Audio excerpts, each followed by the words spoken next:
na mukaaga era yonna yayulika dda. Enkuba bwetonya oluwebirevu nageregeza. Bano twabasanze bawujaddeko naye nga bali mu kifulukwa ekyaweema ate nga babuyiwa wansi. We basula kati tenti yonna kati eyabise jo enkuba yatonye era basuze nga bayimiridde. Ssentebe Omar agamba nti baludde nga bategeeza bekikwatako mu poliisi nga tebakifaako era tewali yadde ennusu emu bweti gye bafuna okulabirira abakuumaddembe bano. Ekintu ekyo twakigamba Mwami Kaweesi mirundi mingi era natusuubiza kuleeta uniport.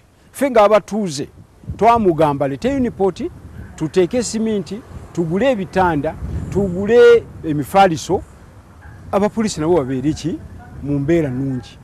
Kintu ekyo twamusaba, twasaba IGP, twasaba poliisi, ne kati tetunafuna ki ansa. Kale ensuubira nti singa badde balina ekizibu kyonna bandibadde bakintegeeza oba ne bakitegeeza mukama waffe yennyini Inspector General. Naye olwa tebannaba kukireeta kitegeeza nti bo ekizibu badde tebannaba kukiraba nga kyamaanyi.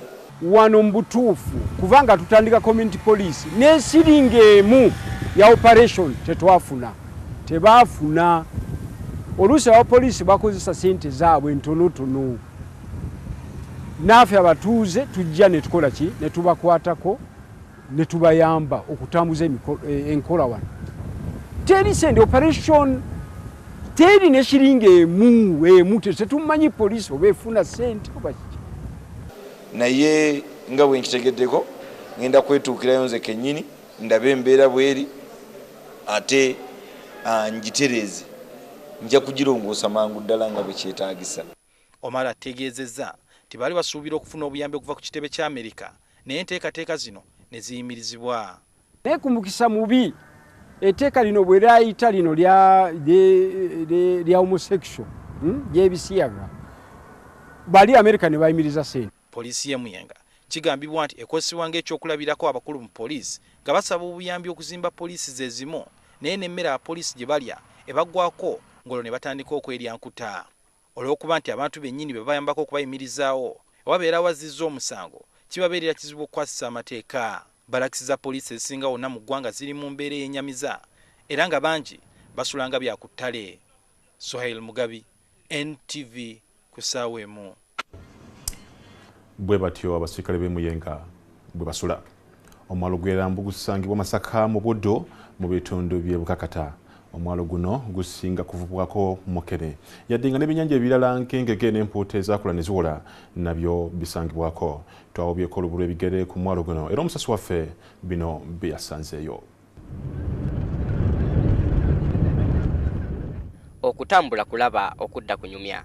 Naffe twabukereza nkokola obwanga ne tuboolekeza omwalo gw'Erambu era twavugiddeyo eddakiika 35 okuva mu kibuga Masaka. Zaagenze okuwera ssaawa emu ey'okumakya nga tuli bataka. Ennyonyi ezabadde zinoonyako okuzza eri omumwa nga n'endala ziwuga ze zaatwanirizza ko n'amayengo agatasangikasangika. Mangu nnyo twatuukiridde abavubi b'ebyennyanja abatutegeezezza nti babadde banika butimba era wano twasanze abavubi ababadde bapima ebyennyanja ebyakula ne biwola. Bano batutegeezezza nti mu kiseera kino kye bayita ekyenjako omwezi nga gwaka babeera mu kaseera kazibu nnyo mu mbeera y'ebyenfuna. Mbeera ya njako teri byennyanja era kati omuntu asobola okugenda mu mazzi n'agenda n'atega akatimba ke n'awunzika ng'afunye ebyennyanja nga kilo nga 2 ate alina osasula abakozi. Ebyennyanja tuba tubifuna mu butono akuba nti nyanja kirabika eba etangaala nnyo lwasonga lwaki tebirabika bulungi. Bo abatuuze abakola emirimu gyabwe emirala nabo ebyennyanja batandika kubikonga lusu olw'ebbula lyabyo. Okufuna ekyennyanja kikwetaagisa okuva ku makya mpaka essaawa 6 ofuna akava koonooli ano ku mwalo. Bizinensi endala omuli okutunda engoye, engatto, okusiika capati, okufumba emmere n'emirimu emirala nfaafa nabyo bikolebwa ku mwalo guno. Abavubi n'abasuubuzi ba Mukene tomoni ku mwalo guno era twasanze omukyala n'omwami ababadde baanula Mukene waggulu ku butimba nga bamwanika wansi mu musenyu era ne batutegeeza nti ono yabadde amaze okuvunda. Wadde ng'omwalo guno ogw'Erambu gusinga kuvibwako Mukene naye abamukolamu n'abamusobola balina ebizibu bye basanga ebitali bimu. Omugulanga wa bbeeyi enkuba n'emukuba n'emuvunza ate ogenda okuddamu okukola ki okumukazaakazaamu nga tolina ky'ojjeemu. Batutegeezezza nti nga Banise Mukene waliwo obunyonyi ate obumuwoomerwa kyokka nabo balina obukodyo bwe beeyambisa okubugoba. Sebo obuwuzi buno butuyamba okugoba ku bunyonyi buno obulya Mukene. Kati empewo bwefuuwa nga y'amaanyi ekola saawundi esobola okugoba obunyonyi obwo ne bubuuka ne weeyongerayo. Yadde ng'abantu beeno balina enkizo esobola okuzimba ennyumba eza bulijjo, kigambibwa nti omuyindi nannyini mwalo guno Muhammad yabagana okuddamu okuzimbako ennyumba ez'obuwangaazi nga kati bazimbisa mabaati. Abantu baali baagala okuzimba amataffaali naye tebannaba bakkiriza. Lambu ng'omwalo ebisangibwayo n'ebikolebwayo tebiggwa malojja. Mu kitundu kyaffe ekinaddako tujja kuba tukutuusaako ebyobulamu nga bwe bikwatibwamu ku mwalo guno. Peter Mowes, NTV ku ssaawa emu. Ogo gwe mwalo gwe Lambo. Tukyagenda mu maaso naye tugenda kusula omulimu katono mu kudda ina okumanya bye tugenda okuba nga tulaba mu ebyo mwe muli bino. Etemweyiganga omukuumi akubye omuvubuka amasasi n'amutta lwa kumuyeeyambu alina ekimondo ekikadde ekitakola.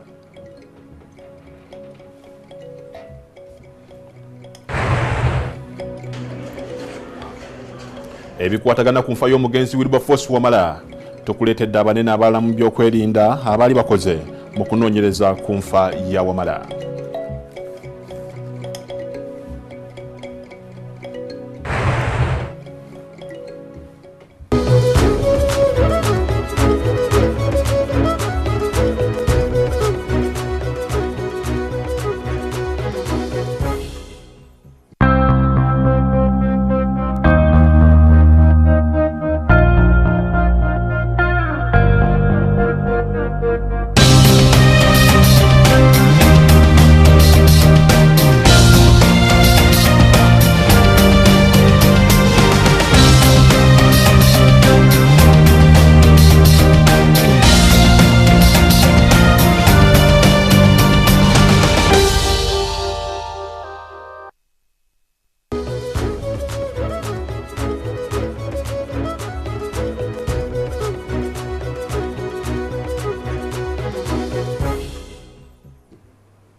NTV kusaba mukulikayo mukumulamu era ketugende mu maaso n'amawere gaffe.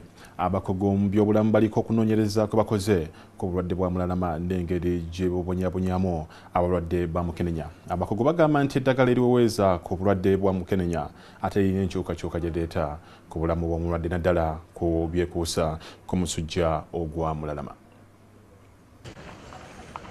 Wano mu ddwaliro ekkulu e Mulago abalwadde b'akawuka ka mukenenya abaleetebwa nga bataawa olw'okulumbibwa omusujja gwa mulalama bali mu 20 buli wiiki ng'omwaka we guggwerako balaba abalwadde abali mu 200 n'okusoba. Bano bajjira mu mbeera mbi.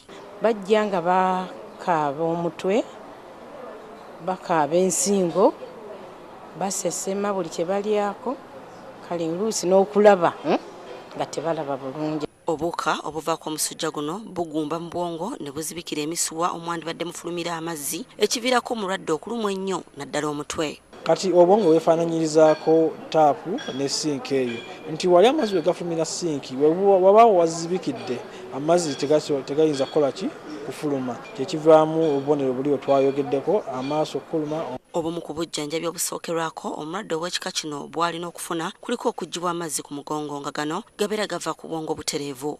Wabula wadde guli gutyo abalwadde bangi kino bakigaana. Abamu bajja n'ekirowoozo nti bwe babajjako amazzi ku mugongo bafa mangu. Omuwala ono y'omu ku abo abakkiriziganyizza n'abasawo n'aggyibwako amazzi ku mugongo era ng'okuva lwe yajja ennaku 10 emabega yakaggyibwako amazzi emirundi 4. Empisa esooka tugikuba okuba nti tukendeeza ku bulumi obwali baddewo. Empisa ey'okubiri tugiyisa we tukubye amazzi ago akendeeza obulumi etuba nti etuyamba okufulumiramu amazzi ge tuba tuggyeko ge tugenda okukebera. Tulina n'akapima katulaga pressure oba eyenkanawo oba eri waggulu oba ekendedde. Olw'omuwendo omunene ogw'abantu abafuna ekirwadde kino ne bafa, abakugu okuva mu Infectious Disease Institute baakoze okunoonyereza okulaba obanga omulwadde abeera azze n'omusujja gwa mulalama ayambibwa bw'atandisibwa ku ddagala lya Mukenenya ekiseera ekyo kyennyini. Betwalinda okutandika eddagala eryo kugamba bo babeera bulungi okusinga abo betwazulwa nti balina omusujja gwa mulalama okutiko ne tutandikirawo eddagala ly'akawuka ka siriimu. Omwami ono y'omu ku beenyigira mu kunoonyereza yajja e Mulago nga tannatandika ku ddagala era ng'alina ebimbe bingi ebimuluma. Kyokka bwe baasooka okumujjanjaba ekirwadde kya mulalama nga tebannamuwa ddagala lya Mukenenya kati ali bulungi. Nabugayalira nengenda mu bulwaliro buno obukiriniki. Sente zange ne zigenda nekola ebintu nga ne batwala sente zange nnyingi naye nenfuna maama w'abaana oyo n'antwala e Mulago eyo ne bankolako bulungi. Ekiraliikiriza kiri nti waliwo abantu bangi abandibadde ku ddagala lya Mukenenya naye nga tebaliriiko ekibateeka mu katyabaga k'okufuna obuwuka obuvaako omusujja guno. Irene Namyalo, NTV. Ate bo abantu eyiganga baguddemu ensisi. Omusirikale w'ekitongole ky'obwannannyini ekikuume bwakubye omwana essasi erimutiddewo. Omusirikale ono agamba nti okuba omwana w'emyaka 12 essasi awase kumuyeyereza nga bw'akutte ekimundu ekikadde era ekitakola olwo kwe kusalawo okumukuba amutte. Omwana akubiddwa essasi erimutiddewo ye Isima Bugira ow'emyaka 12 ng'abadde asomera ku Nnaabiri Primary School. Ono akubiddwa omusirikale w'ekitongole kya Light Security Company George Lwavaya ng'abadde akuuma ku kabbanka k'ekyalo nga kigambibwa nti obusungu yabujje ku mwana kumuyeyereza nga bw'akutte ekimundu ekikadde ekitakola bw'atyo n'amukuba essasi. Kubanga omwana ye mwana muto ino ali mu myaka nga 10. Kale nga ekyo tukyewuunya kikyalanga omwana okumukuba essasi ku mutwe. Okusinza omuntu okukuba omwana tukyama ku ntebe ate kankugekeze ku emundu n'okuba essasi. Okitegeza obwana nda bukyayi. Kino kinyizizza abatuuze abasazeewo okulumba ekifo wa security wabadde akuuma ne baasenda birwamu z'amadirisa n'enzigi saako n'okuwonona pikipiki ey'omu ku bakozi b'akabbanka kano. Maama we yali akafa yalekera mwanina n'akuuma abaana abo bwana kusatu butyako n'akakulu. Lwavaya owa security nga kati akuumirwa ku poliisi y'eyiganga ekyokukuba omwana takyeganye ng'agamba nti ye yasoose okumusosonkereza. Akwa ntambula ogolole yaloba okuvaawo nzinadde n'okumeniho yamalidde eno yendi yakubanga ategwe mundu ez'amasasi. Akulira okunoonyereza ku buzzi bw'emisango ku poliisi eyiganga Matthew Otu agambye nti omukwate aguddwako gwa butemu. We are charging him with murder. Emisango egyekuusa ku bakuumi ba kampuni ez'obwannannyini okusiiwuuka empisa nga bakola emirimu gyabwe gyeyongedde mu yiganga nga n'omwezi oguwedde waliwo omusirikale w'ekitongole kya Accuracy Security Company eyaggalirwa lwakuba munnamawulire miggo. Kibi nnyo olwegguliro eryo ate eritawoomya atooke. Emivuyo egyezinze mu kunoonyereza kwa Niyatta omugenzi Wilberforce Wamala gyeyongedde okweyerula. Okuva lwe yafa emyaka kati 2 egiyise mu maka ge Mutungo, abooluganda lwa Wamala beewubye mu ofiisi z'abanene naye nga bagamba nti tebannaba kuyambibwa yadde.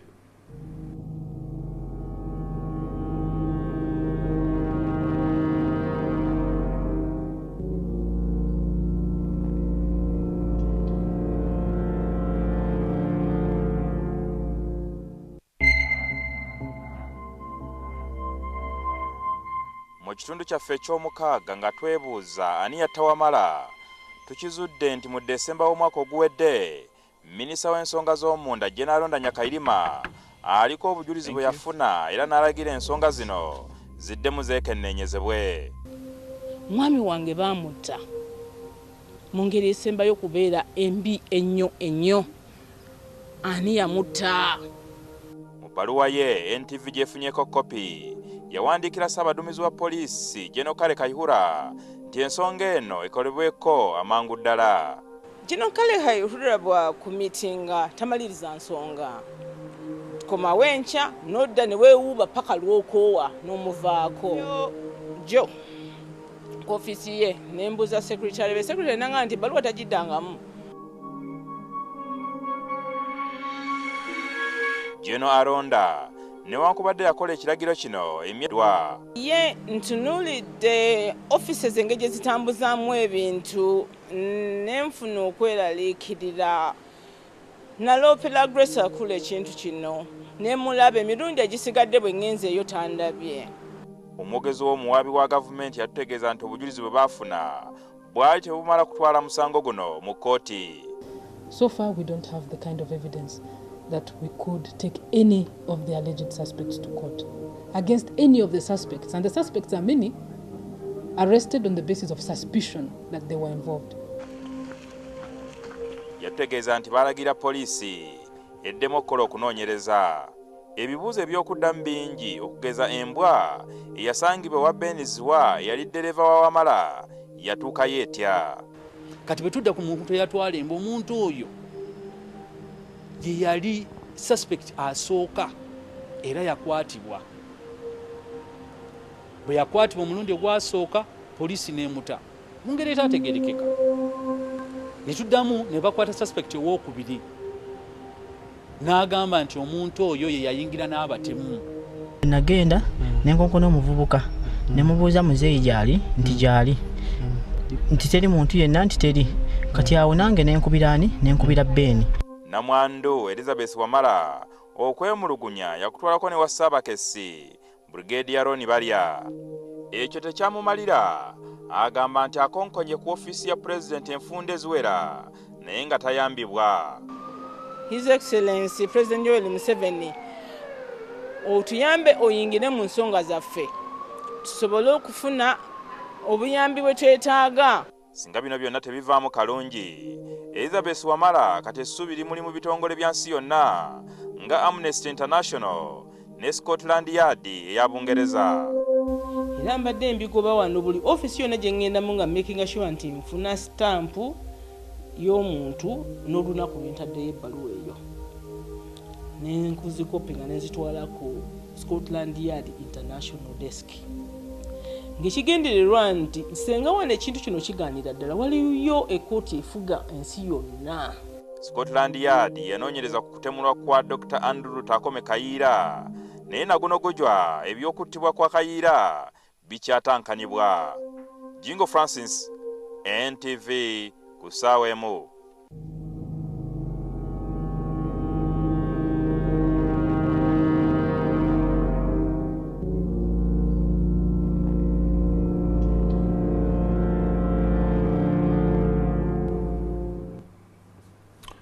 Ani yatawamala tukyagenderera maaso n'okunoonyereza era weekumire ku NTV ku ssaawa emu ojja kuba omanya buli kimu kye tunagenda maaso n'okuzuula. Tukyagenderera maaso kuba mu abanyumirwa ebyemizannyo tukyalinayo akanyumiro kamwe olyoka omanye biki byavudde mu mupiira gwa Liverpool ne Manchester United.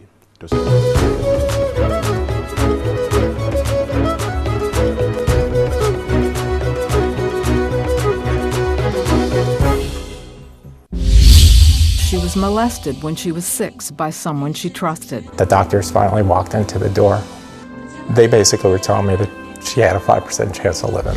I couldn't understand how somebody that tells you they loved you, that held you as a child, could abuse you. Tommy Scott grew up among gang violence, drugs, and poverty in the projects of South Central Los Angeles. I felt not normal, not good.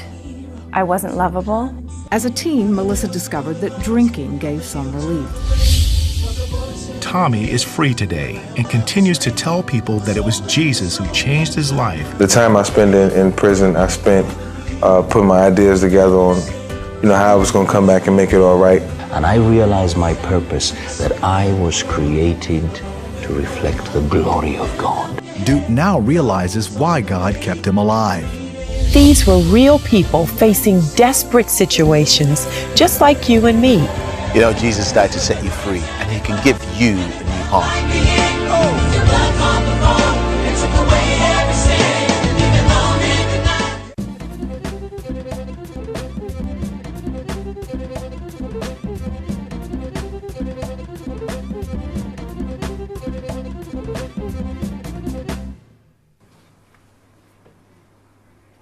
NTV kusawe mu kanyomero kabya mizanyo kulikayo ate mu kumulamu ketugende mu maaso. Timu ya Kenya ewangudde empaka za Africa Cross Country Championship ezibadde ku kisaawe ky'Kololo oluvannyuma lw'okukumba emidaali mu mpaka zino. Bannyinimu aba Uganda emidaali gye tusobodde okuwangula gyegyo ekikomo ebiri nga giwanguddwa mu mpaka z'abakazi ba junior ne z'aba senior. Ketulabe bibadde ate eyo.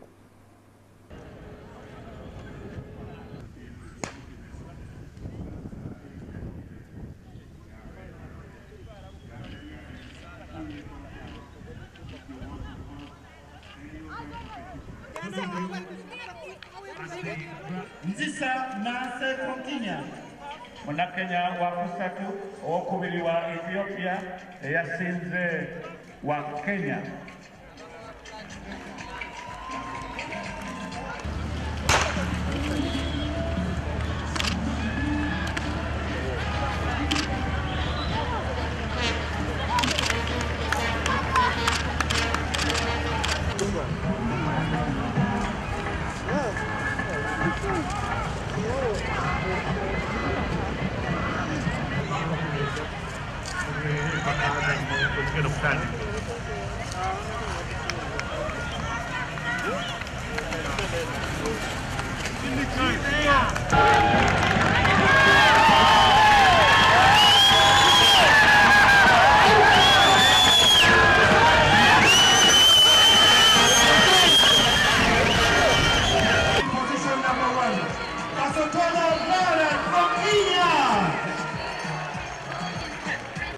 Bwe batyo bambaziddwa emidaali gyabwe egya zaabu mukulikeyo. Bwe tutyo Uganda bwe tutafunye essanyu mu mpaka ze twateekedde wano ku butaka.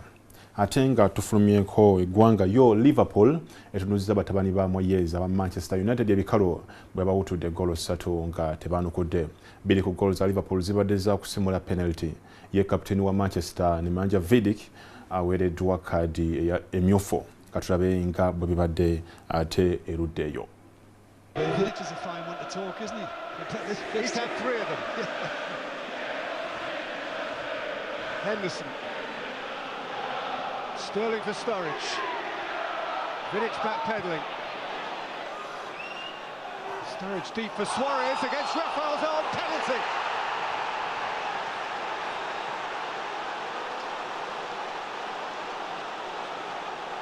Or at least that was the original indication. Takes a man. Gerrard is that man. And Liverpool lead on enemy territory. To his personal distaste and to their immense joy.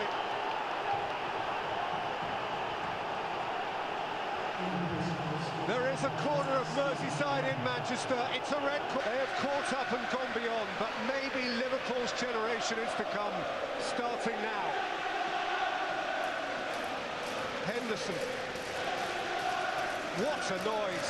Sturridge. Suarez. Onside. Free. He had to be part of it. They've come to Old Trafford and ripped up the enemy.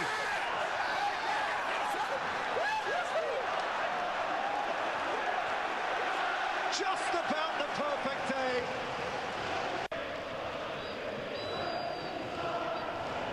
Manchester United destroyed, lacerated by Liverpool.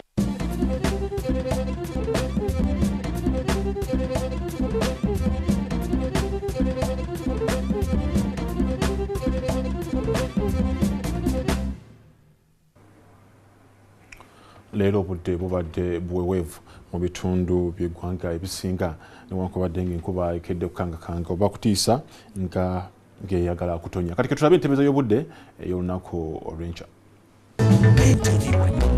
New Mortin Doom Power Guard. Nothing kills faster and keeps killing for longer.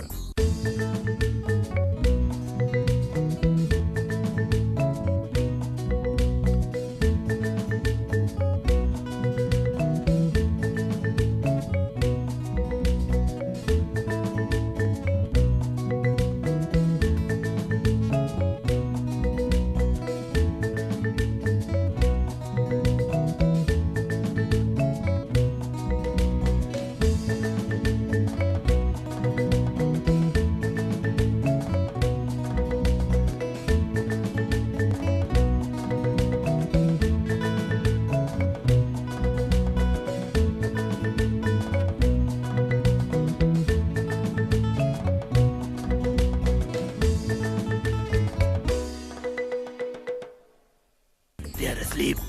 New Mortin Doom Power Guard. Nothing kills faster and keeps killing for longer.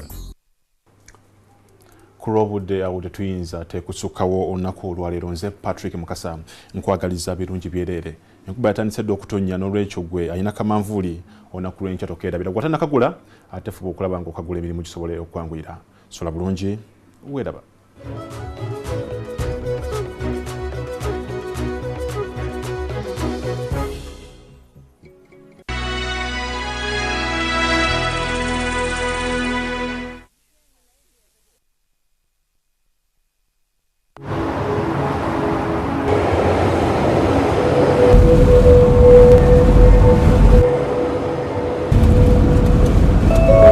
And the change of government won't stop a thing. I've run out of fingers counting the number of multinationals setting up here. What about the 3 companies that announced their plans to launch last week? I say they're shopping. Me, I'd be looking to sell. At what price? More. Much, much more.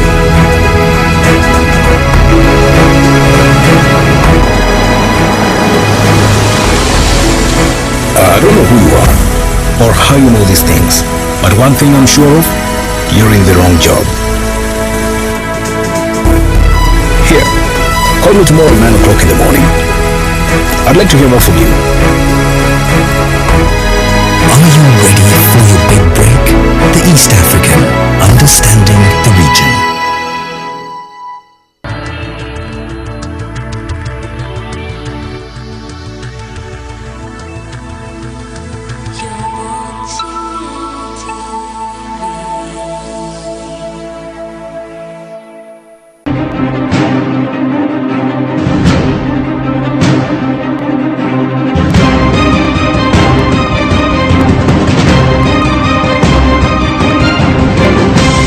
You're watching Morning at NTV. You're not too late nor too old. This morning, make up your mind to live anew. Life is not in the mundane, boring things, but in doing the exciting stuff. And here at Morning at NTV, we are going to make sure that your morning is definitely exciting. Coming to you live from the Kampala Serena Hotel rooftop and at the NTV studios standing by. Ladies and gentlemen, this is definitely the hottest ticket in town. My name is Brian Mlondo. Mabel is standing by. Simon Kasiat and Joel Senyonyi and Dakaba Chigongo also at hand to make sure that you have the best start to the week. But why don't we start it with the question of the day? Good morning.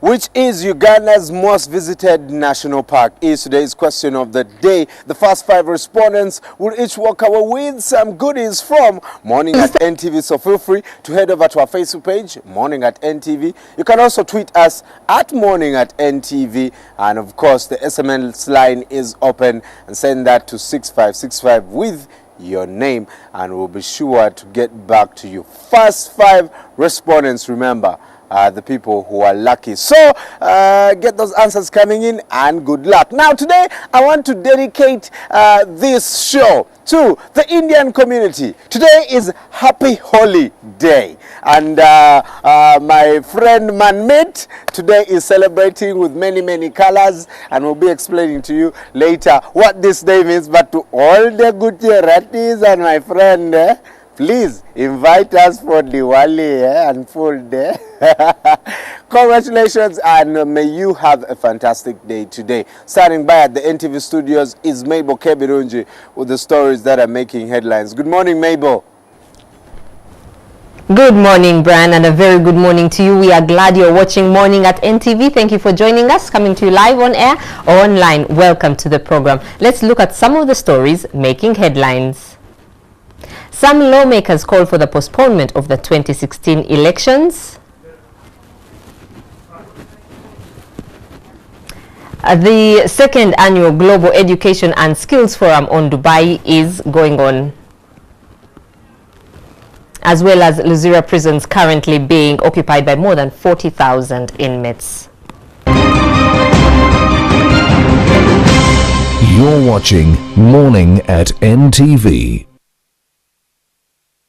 In what appears to be a decision premised on political expediency, some lawmakers are calling for the postponement of the 2016 elections. One of the leading exponents of the extension is Nachifuma MP Robert Kafero Sechitoleko, who plans to brief the Speaker on the Presidential Parliamentary and Local Council Extension Bill 2014 this month. The bill also moots the creation of a committee which will vet a new independent electoral body at the Electoral Commission, which will champion electoral reforms. Nachifuma County MP Robert Kafero Sechitoleko plans to table a private member's bill to extend the 2016 elections for all political office holders. Plans to brief the Speaker on the Presidential, Parliamentary and Local Council Extension Bill 2014 before he can seek for leave from the House. There are some members, a few members on the Committee of Legal and Parliamentary Affairs who have the task of doing some clandestine work on seeing on how best we can bring a bill to effect this extension.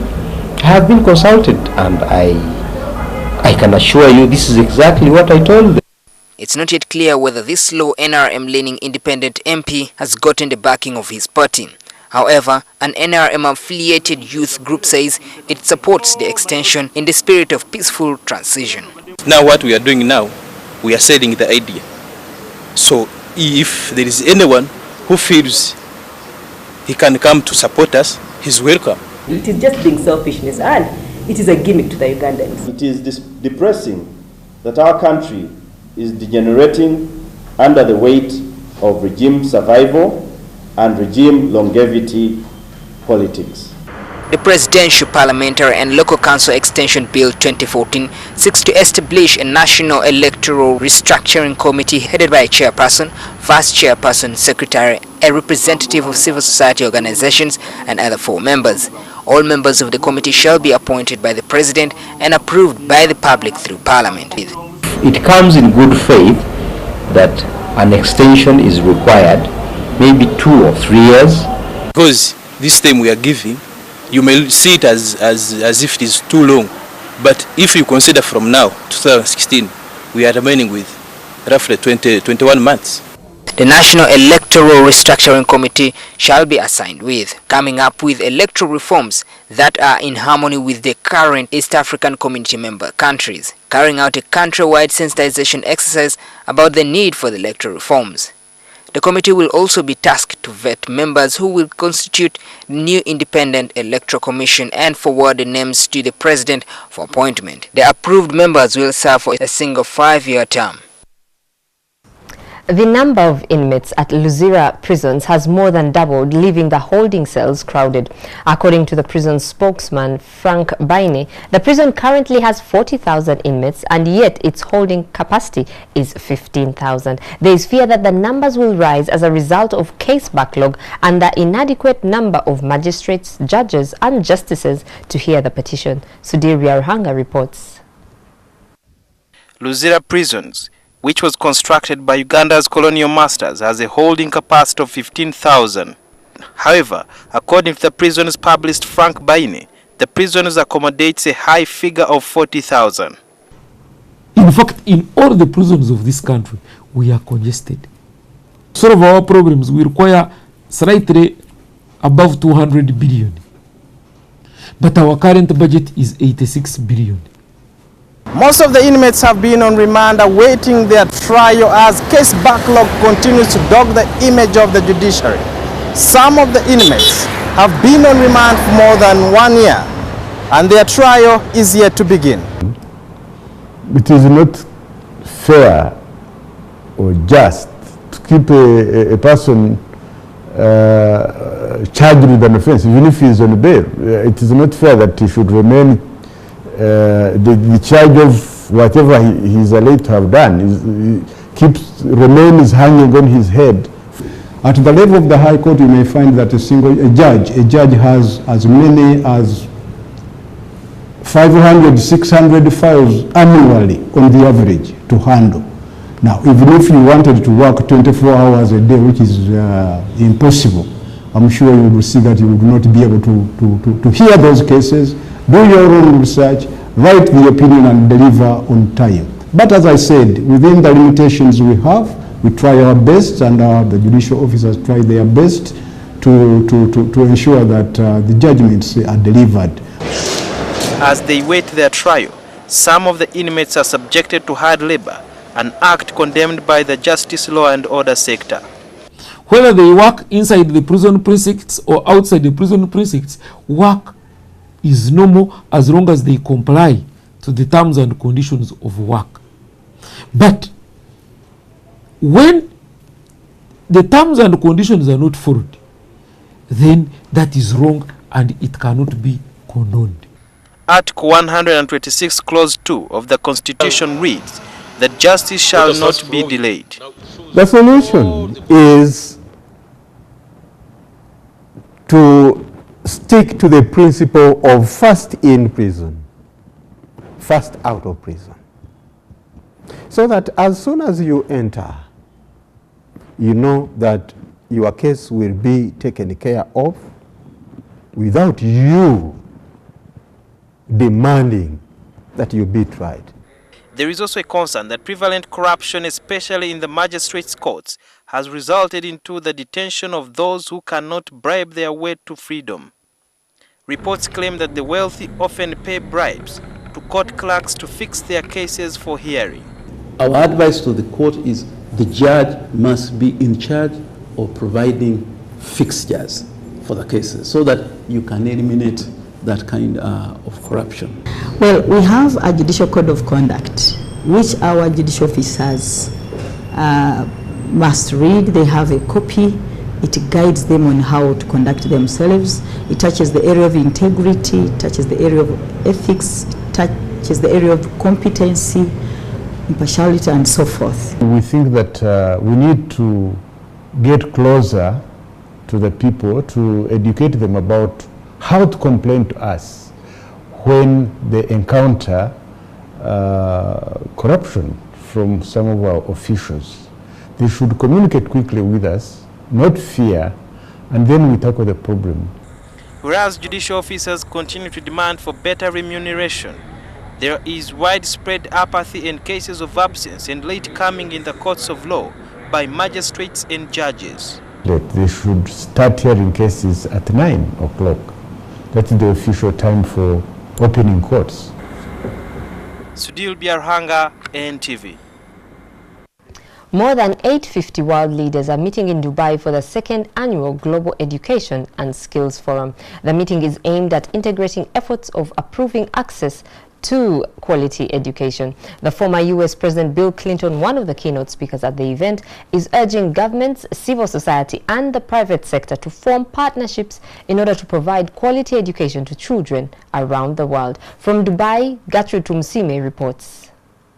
Over 750 delegates from all worlds of academia, research and so many more are gathered here in Dubai to discuss challenges facing global education. Top on agenda is how governments can use public-private partnerships to improve education and also the use of technology to make sure that education is improved. Statistics from the United Nations show that over 100 million children across the world are out of school. The study further indicates that 200 million children lack learning material and are being taught by untrained teachers. This year's Global Education and Skills Forum is graced by former world-class leaders and education experts to brainstorm on improving the state of affairs. Ugandan officials are also at the forum to share experiences and learn lessons from other nations with better education systems. In Uganda, you have the second largest average family size in the world. The average Ugandan family has 7 children. There is a crying problem there with the government just to have enough money to provide schools and any teachers in the school. In poor countries, often the most important thing is simply to build a system that can accommodate all the children who need to be educated. Former U.S. President Bill Clinton is calling for the promotion of quality education in order to transform nations as a whole. Technology does have a role to play in universalizing quality education, but we haven't worked out exactly how to do it yet. The One Laptop for Child initiative is exciting, but there are too many children who don't have a laptop. Clinton, who is also the honorary chairman of Vaki James Foundation, an organization that advances education for all, says a lot more needs to be done to transform education around the world. He also says countries should intensify public-private partnerships in the education sector to bring about change. No one and no single government can do it all, even no international institution can. Given the financial constraints on donors everywhere, there is a great deal of education and training today being done by businesses and NGOs along with educational institutions. We don't normally think of it that way, but I think we should. The other prominent figure at this forum is the former UK Prime Minister, Tony Blair, who is calling on governments to elevate education in their development agendas. Technology is absolutely transformative of education and should carry on being so. 2, the way we teach has got to change radically in the way we regard the profession of teaching. 3, that you have to engage parents and the outside community, including the business community. Over 30 education ministers from around the world are attending this conference in Dubai. Uganda's State Minister for Higher Education, John Chrysostom Muyingo, is also at the event. We asked him whether Uganda will be using technology to enhance the education sector anytime soon. We need to have them, to train them, to teach them using the modern technology gadgets like computers, iPads, and of course government alone cannot provide this. This is why it is very important that we go into a public-private partnership. Delegates were moved by the testimony of a young Congolese refugee living in Uganda about the challenges he faced in accessing education at a settlement camp. When I go back, I'll influence all my colleagues in cabinet to make sure that there is a program, a special program that government comes up with to support education of all the children in the camps. This conference seeks to equip delegates with ideas and solutions to challenges affecting their education systems back home. Gertrude Tumusime Witpari, NTV, Dubai. Some hope for education across the African continent. We now return to the Kampala Serena Hotel rooftop to Simon, Brian and Joel for today's press review.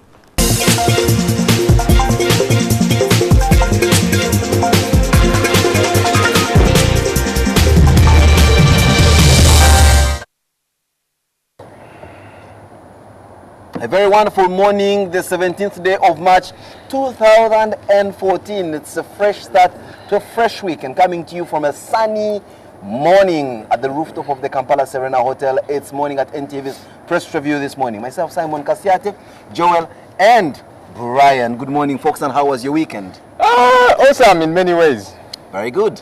Brian, don't ask questions, tell us. You look suspicious. My weekend was awesome in very many ways. Is it? Okay. Well, we are giving it to you at the site of the Observer and the Daily Monitor this morning. We haven't yet received our copy of the red paper, sadly, to start our week. But let's start off from the Observer this morning. Let's recall that on Friday, the former Vice President, Dr. Gilbert Bukenya, wrote an interesting letter throwing some light on the goings-on within the NRM and very specifically gloating over the Right Honourable Prime Minister's woes. This morning we're waking up to screaming headline in the Observer of a rebuttal from the circles of the Prime Minister, and this is coming in from the Prime Minister's sister-in-law, the former Minister Hope Mwesige, who has described Bukenya's rantings. Bukenya wrote a over 2,000 worded letter, and all Hope Mwesige had to say about this missive is nonsense. And she apologized for using very hard words. Said, I read the letter, I find it shallow, empty and trashy. This is playing out in the Observer. As they say in urban speak, katandi kabutandisi. That's what happens when the truth begins to hit you very hard when the blow is delivered. Yeah, I mean, what do you expect Hope Mwesige to say? they're honestly suffering what the fate they have been driving down the throats of the likes of Bukenya. And Bukenya is thinking, yeah, it's time for you to experience the same. But interesting one here on the Daily Monitor. Being the doctor that he is, he's saying now you have a feel of the test of your own medicine. my comment was Amama's wife earlier saying that she suspects there's elements of fascism going on in the party. And fascism seems to be a very heavy word. Well, it maybe resonates very well with the earlier flip-flop statement from our dear friend Dr. Gilbert Bukenya, who one morning claimed there were mafias out to finish him, and the next morning he denied the presence of mafias to ever giving the Daily Monitor that interview. And for me, that was the beginning of realizing the fact that I was dealing with the flip-flop here, because that story, I was very close to how that story was sourced, how that story was written. He gave the interview to my then managing director. I had the chance to transcribe parts of that interview. And boy, oh boy, when he said he never gave Monitor an interview, it was a shock. But now he comes out to say, actually, there are mafias. So now what can I take of him? He says one thing, denies another. He says this. That's politicians for you. So as there is fascism in the NRM. I don't know. People are very disappointed. Perhaps worse than fascism, because I see President Museveni in the Observer this morning saying NRM nearly bankrupt. But the other day they were giving millions of shillings to women MPs, and actually we were thinking, where's that money coming from? That's probably why they are now nearly bankrupt. Well, in the Observer this morning, the screaming headline here, President Museveni making an admission, a sad admission. Well, if you are in the NRM for money, you may be thinking of finding your exit. But they have plans of building the NRM towers. It's been 30 years of talk. Where is it? But I guess it's because there's many MPs who allegedly keep running to him clandestinely and asking for money. So he's making a statement and saying, people, there is no money, stop coming to me. Well, there we have it. Still in the Observer this morning, it's right on fire with regard to political news. Now let's look at issues of rights. The anti-gay law. President Museveni, Rebecca Kadaga, and others seem to face travel bans to where? Of all places, the European Union. The European Union last week in their parliament chose to deliberate very seriously on this issue of the anti-homosexuality law in Uganda and Nigeria. And one of the resolutions that seem to be, well, they describe them as non-binding resolutions. They say that, well, individuals who push through this law should face a travel ban. They should not be given visas and should not travel to any place in the European Union. And, of course, the individual European Union countries that have serious relations with Uganda, mark the word serious, are reviewing whether or not to continue in the spirit of development cooperation. Because this, the anti-homosexuality law, is a huge blow to what is termed as the Cotonou Agreement. That's an agreement between European Union and the African, Caribbean and Pacific countries with regard on how they will relate. I have had a look at the Cotonou Agreement. It does explicitly say, governments relate to the European Union must be able to uphold basic decency with regard to governance and the observance of basic and fundamental human rights. Now, whether, I don't know why they were not very explicit on what these human rights include, because sooner or later, eating dog meat in a place that doesn't have dog meat could be termed as a human right. Or even more bizarre, sleeping with dogs. The other day we saw a man getting married to a dog. So I think this Cotonou agreement needs to have an amendment for us to be sure exactly what are the human rights in the views of our friends. Because if the European Union thinks that sleeping with a dog is a human right, and in Uganda we don't consider it as such, I do not know that those who signed for Uganda and for the European Union at that time understood what they were getting themselves into. I also think this is still a joke because, if that's why they had to say non-binding.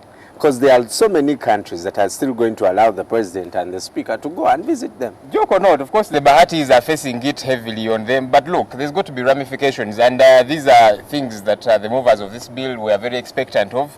We've got to carry this, we were very cognizant of the fact that as we pass this bill and it becomes law eventually, there will be certain serious consequences, and here they are. Let's embrace them because we believe in what we did. There we go. Joel giving a very nice insight there. In other words, vindicating what I always say on this show, that for you to have a good omelette, boy, you must break some eggs.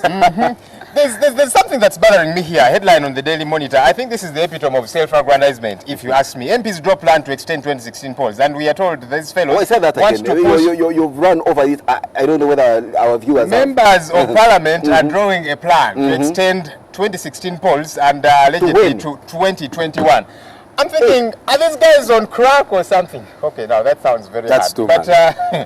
Well, but the argument this is the seriousness of the highest order. Apparently, they want to, have in place electoral reforms, and then there's not enough money. Let me tell you something. The moment you decide we are going to go the democratic way, you have got to ensure that one, there's money to make sure that does happen. Well, democracy doesn't come cheap, you know certainly, that. Certainly. But what is so the if they come out purpose? to say that now want to run for 10 years because they want to have electoral reforms in place, have they just woken up and realized actually what is the purpose, Joel, of having I think we are being harsh on elections when members we are of not parliament yet, here, when because we are we not have a yet house of ready? 375, and there is only one character who visibly is the one pushing through this, the member of parliament. But the rest are quiet. There are others who are saying, well, we are still trying to but there's some MPs establish it and so on. Abdul Katunt, for example, an opposition member of parliament, is saying no serious member of parliament. Yeah, just like the other day Kisanja was passed, there were some that were against it, but eventually it the did Honorable pass. Namayanja, who is the Minister of Information and National Guidance, says she sits in cabinet, she's in parliament, and she has not at any one time had the government, that's the NRM of course, mooting such an idea. Yet, that's the same story we had when they were mooting the plan of Kisanja back in the day. You know, there are some ministers that came up to say, no, we don't know about this. Eventually, what happened? It did pass. So soon, if you were rubbing your fingers and getting ready to go to the polls in 2016, there you have it. Gentlemen, what's the problem? Right. What's the problem of extending these elections than having flawed elections in 2016? Let's start from here. Joel, for example, is eyeing a constituency. He's been investing in his time and energy. Okay, I'm speaking from an assumption point of view. And he was gearing up to be in parliament to also earn from how these members of parliament earn lots of money for doing absolutely... Get a free iPad. Now, get a free iPad and get himself a chauffeur-driven SUV, pound around and be able to determine his emoluments as opposed to working here where they determine for you. Yeah. Now, telling him to wait an extra 5 years is like, putting, what they say, I mean, that's like throwing him over a cliff. So many people are disappointed. But if you look at the bigger picture, we are every year, every time we've had elections, we've always come up short.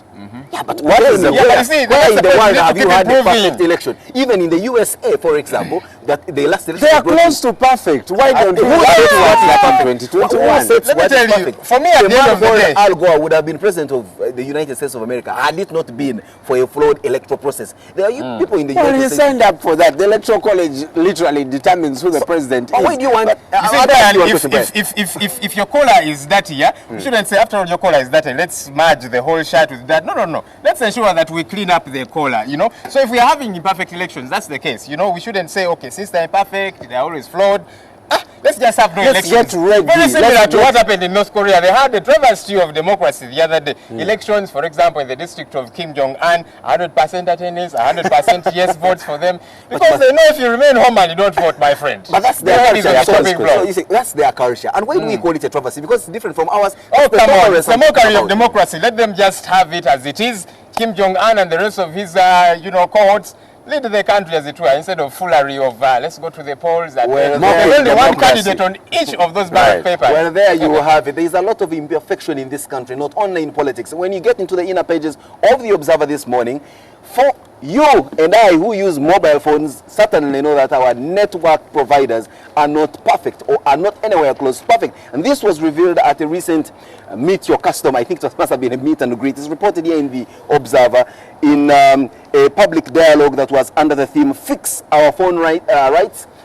Mobile phone operators in Uganda were shocked at the amount of anger their customers have towards them. And the biggest issue that came out of the day was, 1, dropped calls, 2, unsolicited messages. All these flimsy reasons that came up for justification of this incompetence on the part of phone operators was, we are working in a very dangerous environment where we don't have electricity generated to service our industries, so we are running generators all the time. So, yes, you are always here as MTN gloating to have millions of customers who are paying top dollar, and you say you do not have enough resource financially to hire guards to safeguard your generators from vandalism. Are you saying clearly that after announcing trillions of shillings in profits and sinking 1 or 2 boreholes across the country, then you want to claim that you do not have enough money to provide yourself a conducive environment? You know what they did? They blamed it on government. Anti-government. I'll tell you, the alibis these telecom companies keep giving for gazumping you and I, the telecom users, are just preposterous to the door. To talk of generators and so on, many times, the phone actually rings itself. And then there are some which might be mundane, you know, but you see, if somebody calls me and there's this very hopeless ringtone, which I did not subscribe to, I don't know, Chidula, whatever the case might be, we need to have some respect for our celebs. This morning, a tweet from at Asimo Justin, and she was very, very, very mad that one of the telecom companies had so far deducted 2,500 shillings from her account without her knowing. It happens a lot. There's one of my SIM cards that I deliberately have refused to put airtime on because each time I put, they just convenient to use it. Now also you people, you're always running out of airtime and always borrowing. Well, my other SIM cards are alright. Verified statistics indicate that telephone users are losing over 500 million Ugandan shillings in dropped calls per day. And clearly we have a Uganda Communications Commission that's superintending over this sector. Why do I have a feeling the Uganda Communications Commission and these telecom companies are certainly in bed together? One is supposed to regulate the other, but I think the regulatee is regulating the regulator. Someone is taking into account. Just like somebody can have advisors and is the one who advises them. But I think let me make an appeal here. Yes, let me have Mutabazi on this show here tomorrow for the big story. This is an interesting story because everybody does use mobile phones, or at least is affected in one way or another by mobile phones. I think the Uganda Communications Commission need to come out here. I mean, for health's sake, government. For heavens, we do not want for Christ's sake. Something that might, in many ways, encourage Ugandans out there. Somebody does say here, no political party can dominate power forever. Can I say it again? No political party can dominate power forever. So for those of you who are saying you want to extend polls to 2021, extend them to 2036 if you like. The other day somebody said I'm available for 2036. So why he thinks he will still be 50-something? Well, in the Daily Monitor this morning, there is some not very good news coming to you with a research showing that over 4 million Ugandans are diabetic. The other day, cancer was declared an epidemic. Now we are seeing Ugandans increasingly getting diabetic. What exactly is causing these malfunctions? And yes, brace yourself for the big story this morning. We are talking to some people who research shows are very responsible for the increase in cancer and diabetes and many other diseases, not only in Uganda but globally. We're talking about the tobacco industry today. I think 4 million is even a drop in the ocean because very few people actually know that they are diabetic. Very few have gone to test. We are talking about 4 million of the known cases, those who have come out. So clearly there could be other millions, perhaps even double that number, who have no idea. And so our simple message is, go get yourself tested. You could be diabetic before you know it. A nip in the bud saves a lot. And test for other things too. Test for HIV so that you know how you're doing. I hope you guys know your HIV status. Clearly, do not tell us what they are, just be sure you know what they are. Very well. Now, opposition female legislators are protesting the money handouts to their NRM counterparts. It's a story playing out in the Daily Monitor. Well, I think this protest may have to last forever because NRM will always give money to their people. But the president just said the party is nearing bankruptcy. Well, now that's the whole hurabaru that I don't understand. Another thing that's been bothering me quite a bit. You see, the other day I had Honorable Frank Tumwebaze, who is saying he's about to table a bill that's to force Ugandans to become patriotic. I'm thinking two things. One, I think our leaders, and I'm going to be very blunt on this one, have totally run out of ideas. And that is why they are reasoning in a very tired way. Because you see, if you are going to force Ugandans to become patriotic, I am of the view, by the way, that the most unpatriotic people in this country are our leaders. And I can say that without fear. I can say it again tomorrow as well. Because you see, look at the kind of, I mean, they are geared at self-aggrandizement, increase our pay. The other day we had ministers saying, you see, our roads are very bad, so let's buy powerful cars for our ministers so that they can be able to travel. And I'm thinking, what absolute nonsense is this? How about the rest of Ugandans that pay taxes? These guys need to, you see, the business of preaching water and then you drink wine. Very unacceptable, very untenable. We need to put a stop to it. There must be a fire brewing under Joel set this morning. Clearly, that's why he wants the 2016 polls. Well, we have it. Well, you just re-echoed the words in the editorial of the Observer this morning, where Ugandans are saying, for us to love Uganda, Uganda must love us back. And of course, that means our leaders. Well, President Museveni is warning you young people against copying Western lifestyle. So that punk to yourself, that bounce, that walking with sagging trousers, that speaking with an accent from the UK when you've studied in India. Clearly, that is a lot of things that President Museveni is warning you against. And of course, some people escort people to the airport and by the time they return, they have an accent. Well, before we get depressed by that, get to find out what depression actually means and what are the symptoms of depression. When you get yourself a copy of the Daily Monitor in Healthy Living pull out this morning, yes, if you're feeling blue, you possibly are depressed, and it's always a characteristic of Monday mornings. Blue, blue, blue. We cannot leave this desk without talking something sporty. Brian? Very good for Ugandan sport. The president, FIFA president, and of course Kavuma Kabenge signing an MOU, which is awesome. Nobody is but I interested had in the that. most awesome weekend. Manchester United There's this club whose name begins with the letter A. humiliated. What's Arsenal, of course, doing that it. one. And of course, Manchester humiliated, and it keeps going down like they're discovering oil. Going down. There we are. So now here we are, the glut coming in from an interesting Arsenal supporter on this show who will be discussing more of this on our sports section at the morning at NTV. But the Arsenal But of supporters course, can handle marriages because we are always in there. not support Arsenal, whatever I say. We stick in there. Let's not lose our point here. We clearly know that Arsenal has not won any silverware in a very long time, and clearly there is room for improvement in that field. The other day they came to defend themselves. That people are saying they're no caps. They got caps, branded them with The big Arsenal. story is up next. We are looking at the tobacco industry this morning in view of the tobacco control bill that's before Parliament. Do these guys want to hold us at ransom like we see with some of our friends over the enactment of the law against anti-homosexuality? That's the debate that's raging on, and that's the debate we're coming into after this short break.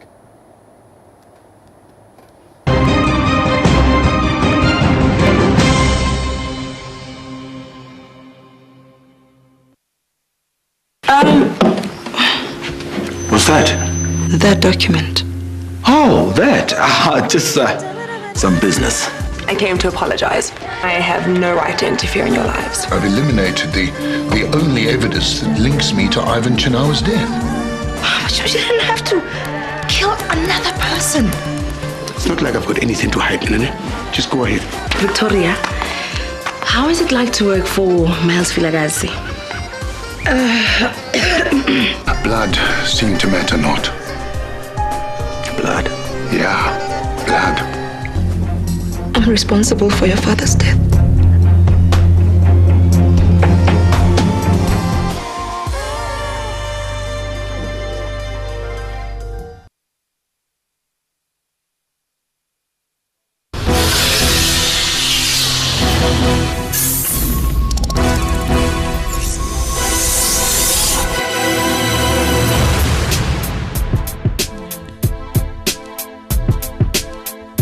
Follow the beat, follow the beat, follow the beat, follow the beat. Follow the beat. Follow the beat, follow the beat, follow the beat, follow the beat. Follow the beat. Follow the beat, follow the beat. Follow the beat. Follow the beat, follow the beat, follow the beat, follow the beat. Follow the beat.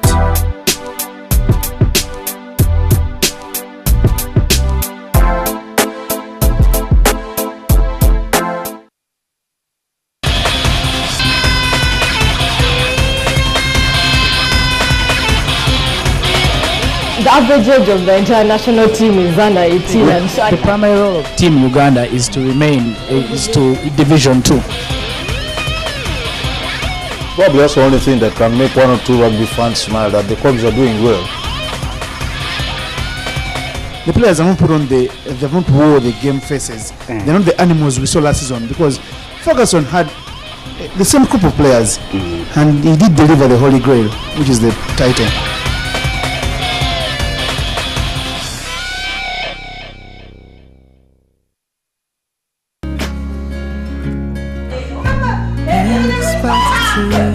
Let me tell you one thing, baby, no nabimanyire bya Gilbert. Will you shut your lips? There is something you need to know about Chris.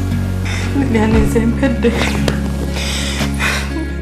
that I'll fight my corner, maybe tonight. I don't want him. Anyone near my baby. I don't want to see him. Just save it. Save it. Stop it. That's what happened. Doctor, I don't get what you're saying. This woman is trouble. She's going to ruin my everything. I can't even trust myself around her. Remember who the boss is here. How can I forget? She's running after a married man and she's making me do all her dirty work. I can't see you. Oh, give me love, my, give me love like never before. lately I've been craving more. Me? Oh, you give me way too much credit. You know what? You got what you want. But what shocks me is that you don't care at all about Hakim and Lulu. What was that? That was me trying to save the two of us. At the expense of someone's career? A man's got to do what a man's got to do to survive. All I need is answers. How about you stay away from my reporters and stay away from my newspaper? Hakim could be Mabel's son, but that's yet to be verified. But where do you get all these stories from? I'm a journalist, but what I don't buy... If you spend less time on the phone, you should probably move up to speed. Oh gee, thanks for the advice. I am your mother, not one of your cheap whores, and you need to show me some respect.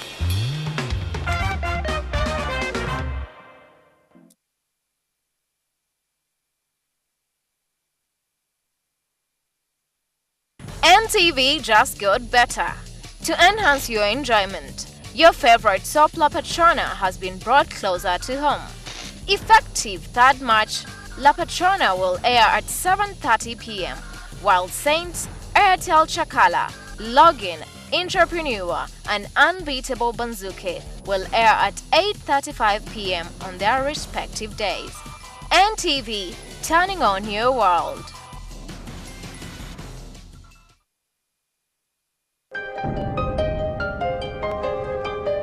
I was going to my hall, someone came from my back and was how tugenda okwebaka ekiro yanga mwami omanyi webakeko nange omulundi gw'ogusembayo. I went to the nursery and I asked why is it that our father is negative and for us we are positive.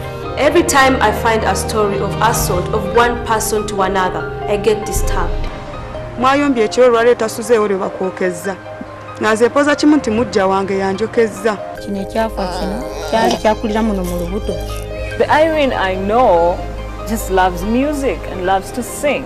I've never seen her even smoke a cigarette. The days of legal trade in slaves are history, following its abolition in the 1800s. They tie you like this. That's when I started getting past. Everybody has a story, but yours will only become our story when you share it.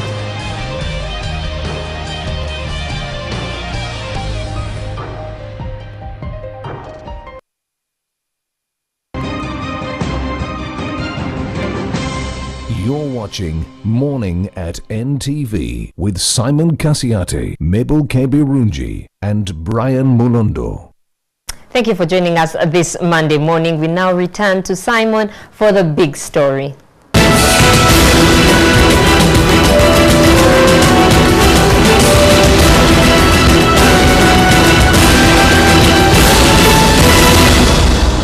Again, it's the 17th day of March 2014 and coming to you from the rooftop of the Kampala Serena Hotel. It's a big story this morning. We have a killer on the prowl. We've got a substance that's responsible, according to some statistics, of 13,000 deaths daily, that's globally, from its related illnesses and diseases. And we also told of some more grim statistics that indicate that in the 20th century alone, tobacco, and that's the killer we're talking about, is responsible for over 100 million deaths across the world. In Uganda, to be very specific, we are looking at a situation where smoking is increasingly being a habit that many are taking part of. Some statistics indicate that Uganda's smoking rates stand at about 49%, about 49% for males and 8% for females. That's the global one for low-income countries.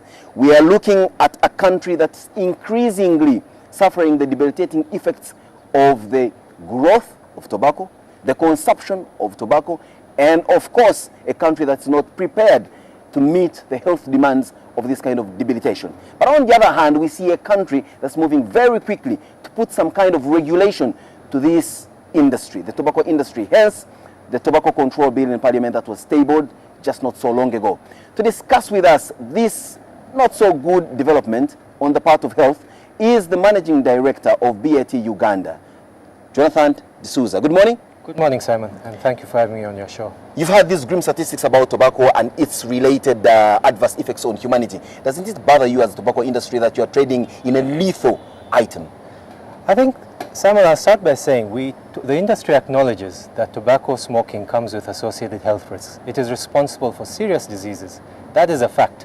There's no dispute about that.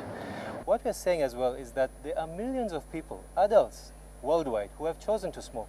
In Uganda, there are about 800,000 smokers, according to our calculations and statistics, who have made that conscious choice to smoke.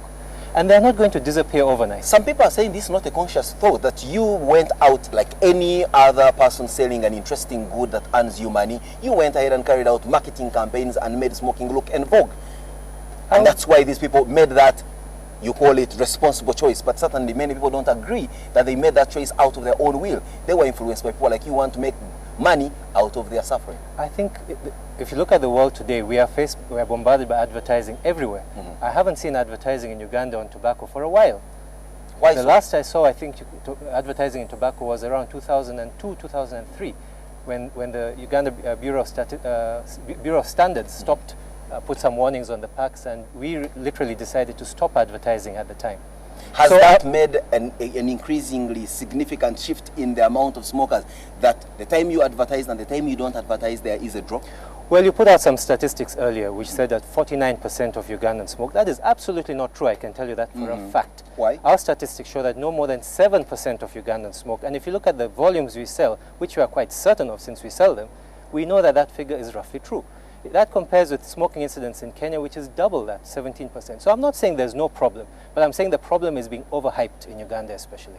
But well, in as much as it's overhyped, there's clear capitulation on your part, for example, that indeed the substance called tobacco is, according to what the information we have before us, extremely dangerous to humankind. Why do you go ahead and continue in this trade, well knowing its adverse effects? There are, as I said, there are thousands of people, hundreds of thousands of people in Uganda and millions worldwide who have chosen to smoke. Now, somebody will have to provide that product, and we as a legitimate responsible company will provide that product. If we don't, government loses its revenues, the consumer still gets to smoke illicit product. Stop right there, yes. Jonathan. Government loses its revenues. Yes, we know you've thrown at us huge sums of money, about 72 billion shillings in taxes, for example, in 2012. Yes. But there are arguments that the amount of money we are earning from people like yourselves is not enough to mitigate the adverse effects of this smoking. So in other words, we are moving in for a zero-sum kind of venture with you people.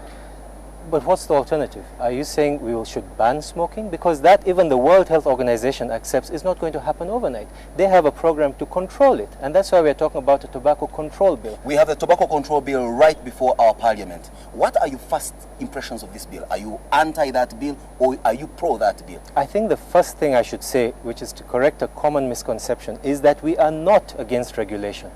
We actually support balanced, enforceable, and evidence-based regulation. And these are parameters that even the Framework Convention on Tobacco Control, under which this bill is being brought, advise that should be followed. Balanced, enforceable, and evidence-based. This is what we're asking for. There is a valid public health objective in regulation, and we acknowledge that. Well, many people have argued, and you have argued sometimes, that this bill is to the extent of being described as draconian. It doesn't, for example, allow you to carry out any form of corporate social responsibility, which you feel as a responsible company is something you should do to give back to society. So how can you say you are welcoming such a bill? Are you just trying to play politically correct? No, there are elements of the bill that we support. For example, as I said, tobacco, we believe, should be the decision of an informed adult. So elements of the bill that seek to restrict access to minors, we totally support. What don't you support about this bill? I'll start with the first. If you look at there are 2 or 3 areas of the bill that we do not support. They call for a display ban, a total ban on the display of tobacco products. Now this is, I feel, too draconian. Why? That's the only way minors and other people who otherwise would not smoke will not be able to access this product. But what about the people who do smoke? Well, I'm sure people who do smoke will always find it anyway. They will walk into a shop. Do they have a radar that detects tobacco somewhere? Well, no, they sure don't. They do. They will just walk into a shop and say, give me. If you look at our retail space today, don't compare us to the UK where you have major chains and so on. Here, the average consumer walks into a little kiosk or a tabletop. He knows what he wants to buy. If he doesn't see it, then he walks away. So you're saying traders who do this will lose business. More importantly, if all the product is hidden under the counter, how do you distinguish between illicit and non-illicit product, illicit and legal product? That's why I say government will lose revenue from such a thing. There is another thing, for example, public place smoking. This is the most emotional bit of it. People say, I do not want to be infringed on by somebody's smoke. What we are saying is perfect. Let's have designated smoking areas. So it is very clear from the law where you can smoke and where you cannot. Well, there has been such a law in place. The NEMA law, for example, stipulated and banned public smoking and prescribed gazetted places for smoking. To what extent do you think this new suggestion you're putting in place will be affected more than how badly affected the NEMA law has been? I think if you look at enforcement of laws, this is one of the major problems we have. We keep passing laws that we have either no ability or no funds to enforce. So on the other hand, you are happy that maybe there's a tobacco control bill that is in place, but you know for a fact that won't be enforced. I'm actually so not. You as a responsible, you claim to be a responsible player in the tobacco industry, one that believes in fair trade and all the other, well-sounding corporate slogans. Jonathan, to what extent would you assist government in ensuring that what they put together in this law, if it became law anyway, will be respected to the T? I think that's why the company and the industry has got a clear role to play in formulating this law. And that's why dialogue and getting consultation with the industry and other stakeholders is important. And that's what we are calling for in this law. We are saying don't just pass a law without involving the key stakeholders. Get them involved so that we can point out what is enforceable, what is possible, what is impractical, what may work, what may not work. Well, but this is like inviting Dracula on the board of a blood bank. I mean, how do we expect you to come forward and constructively put suggestions on the table that will in essence be to the extent of regulating how you perform your business? Because let's not miss it, you're not Mother Teresa here. You are a profit-driven industry, you need to make some money. And any control on how you run roughshod in this town and this country and in the world will certainly affect your bottom line. Isn't that how dialogue always works out? You don't get friends to talk together, you get enemies to talk together. Mandela had to come out of jail to talk to de Klerk. I'm liking the way you are really stretching this whole tobacco debate to something about humanity. One of your biggest defenses has been that this, if the tobacco control bill is enforced in its current state, then it will give rise to an under the carpet trade called illicit trade. Aren't you over-exaggerating the threat of illicit tobacco trade in this country, for example? Illicit trade is about 20% of the trade of the cigarette trade in this country. How do you calculate that, that, Jonathan? One out of every 5 cigarettes smoked is illicit. How do you calculate that? How do you calculate it? You look at trends. You do what we call pack counts, where you look at the packs left in the market, and it is very easy to distinguish what is illicit. It doesn't have a tax stamp. It doesn't have a health warning.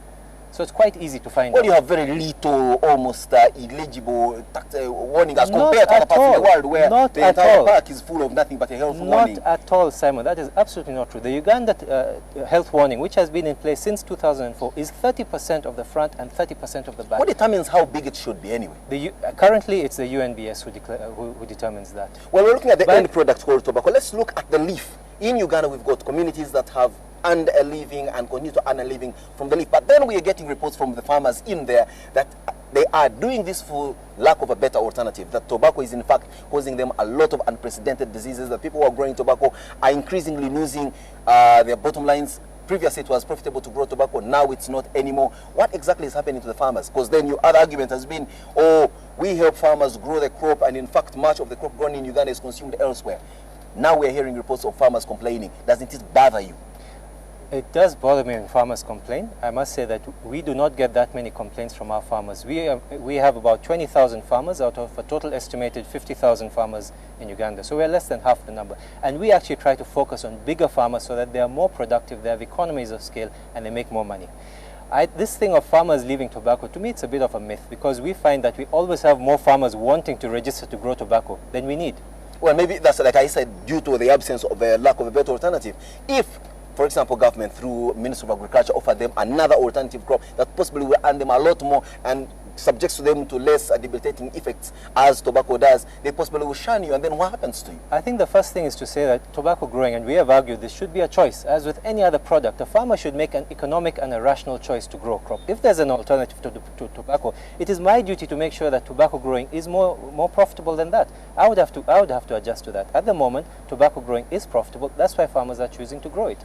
Tobacco growing is profitable. Jonathan, we saw BAT, for example, decommission their factory in Jinja. Not so long ago, you decommissioned your leaf processing plant in Kampala, right here. Isn't it some? Can we people who do not like the old essence of tobacco start gloating and know that you're on your way out? These are just last kicks of a dying horse. These are corporate decisions. The factory in Jinja was closed in 2006. It was too difficult to keep maintaining it when we had a bigger far more advanced facility in Nairobi, and we took advantage of existing regulations under the East African Community to move processing there.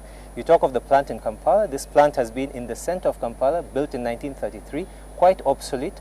We looked at it and said the crop that we have is not big enough to justify building a new plant. The plant is in the middle of Kampala. It needs to move. It causes precisely odors. What I am we saying. moved it out. Precisely what I'm saying. But That those we are don't not have enough crop to even feed a little leaf processing plant in the center of Kampala. This isn't BAT on its way out of Uganda. No, I don't even think we need a tobacco control bill to have you guys out of here. People are simply not smoking anymore. People smoke around we have sold around 1.4 billion sticks in Uganda last year.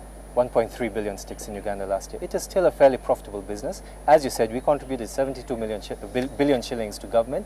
This is not a small business. We are the 12th largest tax contributor to the URA. Yeah, we understand it's not going that, anywhere. clear, but you also are the biggest contributor to people who are checking into the cancer ward in Mulago today, yesterday, and even tomorrow. And that is why we believe that regulation is necessary, but it needs to be reasonable, evidence-based and enforceable. Well, how can you say that our regulation here is not reasonable, is not evidence-based? We have I'll give you an example of one of the proposals in the bill.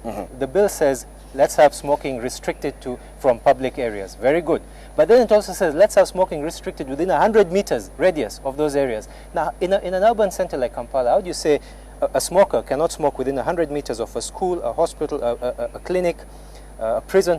How would you even know whether you're within 100 meters of those? That's what these exclusion zones of 100 meters for smoking and 500 meters for the sale of tobacco products from a list of places is quite unreasonable. And if you look worldwide, it doesn't exist in many places. In Canada, where they have a similar legislation, it says you cannot smoke within 5 meters of the door or the entrance of a public building, which we find would be okay. But if you say 500 meters, you're effectively banning smoking.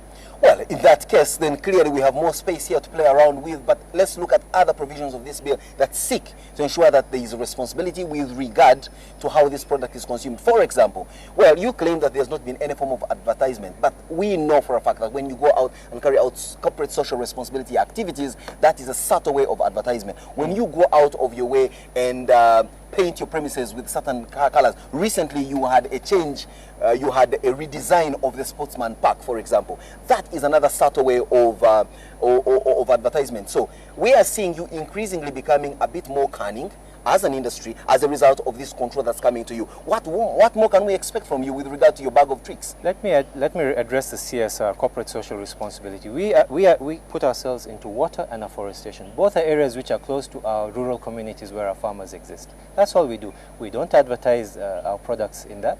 We go and we build a borehole, or we plant trees, and that's it. Maybe you can annoy us more by taking up the responsibility of rehabilitating the otherwise dilapidated cancer ward in Mulago and making it a world-class facility so that those guys who subscribe to your industry, to your product, can have a 5-star service at the Cancer Institute. I think the people who subscribe to our product have made an informed choice. It is the responsibility of government, with the taxes we have provided, to look into things like what you're proposing. Personal question here, Jonathan, do you smoke? No, I don't. I have smoked in my life. I smoked 2 cigarettes, but I often smoke a cigar now and then when I'm in a particularly good mood. Well, how does it feel that a brewer, for example, does not take alcohol? How does it feel, for example, that a tailor has got torn clothes and are not mended? How does it feel, for example, Jonathan, that a guy who brews his coffee has got a coffee shop is actually allergic to coffee and doesn't take it? And you had travested the leadership of BAT that you, a non-smoker, should be at the helm of this industry and promoting a product that you don't personally consume. I think on the contrary, it shows that we leave this open to choice. The fact that I, a non-smoker, can lead the organization shows that we leave it to choice. We don't insist that anybody should smoke, not outside and not inside the organization. Let's look, as we close this out, the whole demographic of Ugandan smoking patterns. You tell us that about 7% or 7% of Ugandan smoke. Isn't this a very small drop in the ocean that you as BAT would consider leaving such a market? Does it make dollar sense to keep a presence in a country where just 7% of 34 million people smoke? Yes. It is still a profitable market as far as cigarette sales are concerned, and much as we find that the incidence levels of smoking are relatively low, it's still a reasonable market to operate in. Uganda is a bigger market than Rwanda, for example, but it is a smaller market than Kenya or Tanzania. In fact, we're about 1/3 the size of the Kenyan tobacco market or the Tanzanian tobacco market. On the other hand, we are double the size of Rwanda, and we're in Rwanda as well. So it makes sense. We look for opportunity wherever there is opportunity. As we close this debate, Jonathan, we have the Tobacco Control Bill before Parliament. Some of the provisions you describe as e-research, perhaps not even practical at all. What are you as a tobacco industry doing to ensure that your voice is heard within the deliberation of this cause. Ultimately, you may need to play along the games that are put in place. Are you, if you are not listened to, going to threaten us like we've seen threats coming in from some people over certain things? That, oh, if you continue with this bill the way it is, we will transfer our factory to Kenya, give Kenya the jobs, give Kenya the taxes, give Rwanda the jobs and all that. Are you also going to hold us at ransom, like we've seen other people holding us at ransom over certain laws that we passed as a country? Once the bill becomes an act and it becomes law, as a responsible company, responsible corporate citizen, we have to follow it. So that is why it is even more important that before it becomes a law, we and other stakeholders in the law put our views forward, address the issues that we believe need to be addressed, and come up with a balanced, enforceable, evidence-based law. We'll be right back with Simon Says. Stay with us.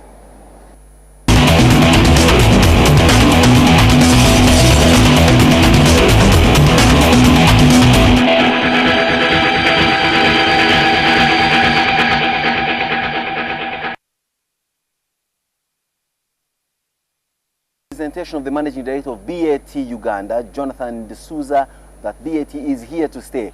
Bill or no bill, law or no law, act or no act. It means that as a corporate company that's responsible, or so they claim, they will abide by whatever bill or whatever law comes out of the Chinese parliament, whether or not they are consulted. But let me put it to you. He's drummed up the whole issue of responsible decision by adults of sound mind. I want us for a moment to think about the choices we make in life. We know for a fact that cigarette smoking kills, and kills so badly in many cases. We know for a fact that cigarette smoking is not a fashionable thing to do, perhaps as it was previously when the world was not aware of, for example, the 45 known carcinogens in just one stick of cigarette. We know for a fact that it's a one-way ticket to destroying your body and destroy it so badly. Why then do we make these choices? Are they things pushed down our throats? But let's look down at our governments that are caring to the extent of putting in place control laws to save us from the debilitating effects of this consumption. To what extent are you, with these wonderful laws, able to ensure that they are enforced to the T? But I believe it will take more than just government to enforce some of these control laws. It will take you and I, it will take every one of us to make that conscious decision and look out for any abuse or mismanagement of whatever is before us as a control law. With that, let's put a cap to the discussion on the big story this morning as we await further and more interesting deliberations and presentations coming to you from NTV studios as we continue with our program, Morning at NTV.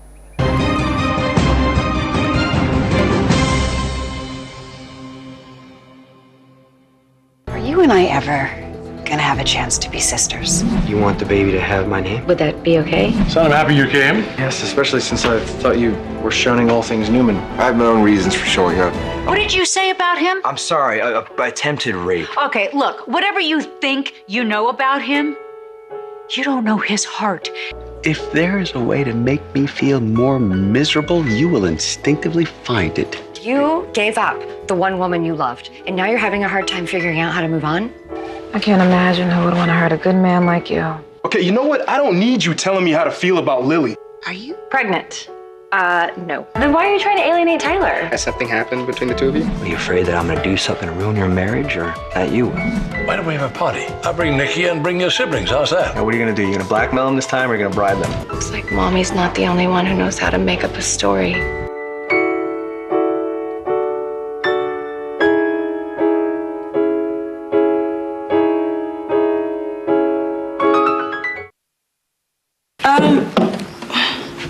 What's that? That document.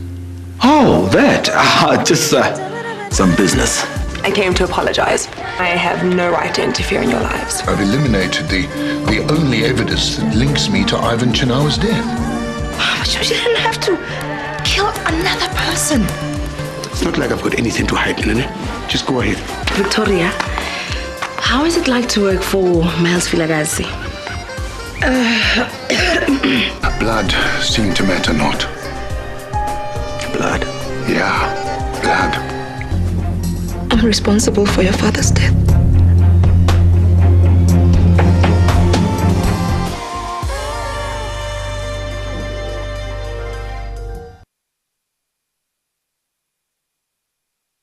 NTV just got better.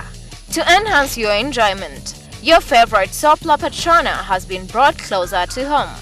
Effective 3rd March, La Patrona will air at 7:30 p.m., while Saints, Airtel Chakala, Login, Entrepreneur, and Unbeatable Banzuke will air at 8:35 p.m. on their respective days. NTV, turning on your world.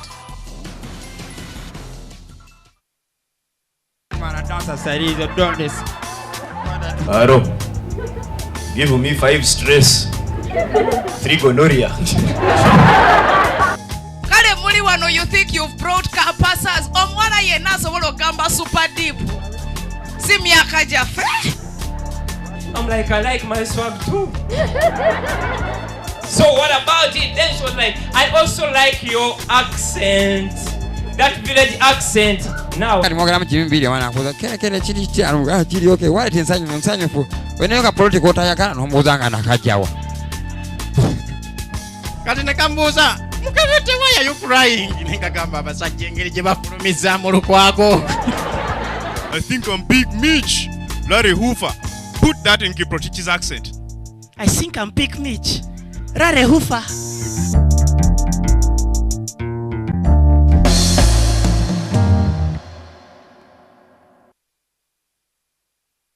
I'm gonna blow your mind and I'm gonna twist your taste buds.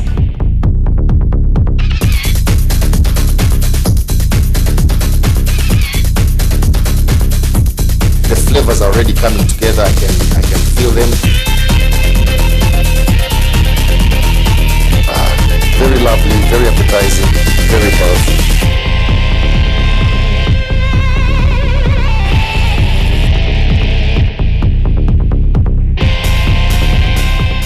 Remember, the way you see it, the way you like it, is the way you get it from my kitchen to your kitchen.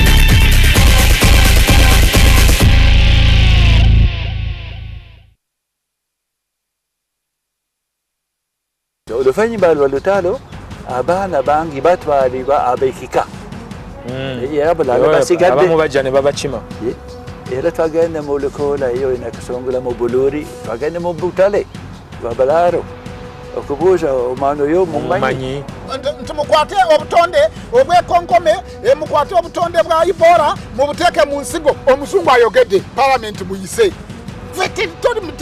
bosi basajja omulembe guno gutuusemu n'abantu n'entondo kati waliwo n'emyaka egy'entondo waliwo yakiŋŋamba bamugamba muŋŋambe bulungi kati munkwate empola dokita buli akwata bayibuli eno ajja kusomera bintu nga ye bw'alowooza. For example, waliwo controversy yaliwo tobeera mu ssuuti ate n'oteeka mu gganduula olina kubeerako kimu kubanga okusomesezza tumaze emyaka 2 tusomesa bannayuganda eddembe lyammwe mulimanyi oluusi n'obusobozi obulina nakulabira abaganda baagala kabaka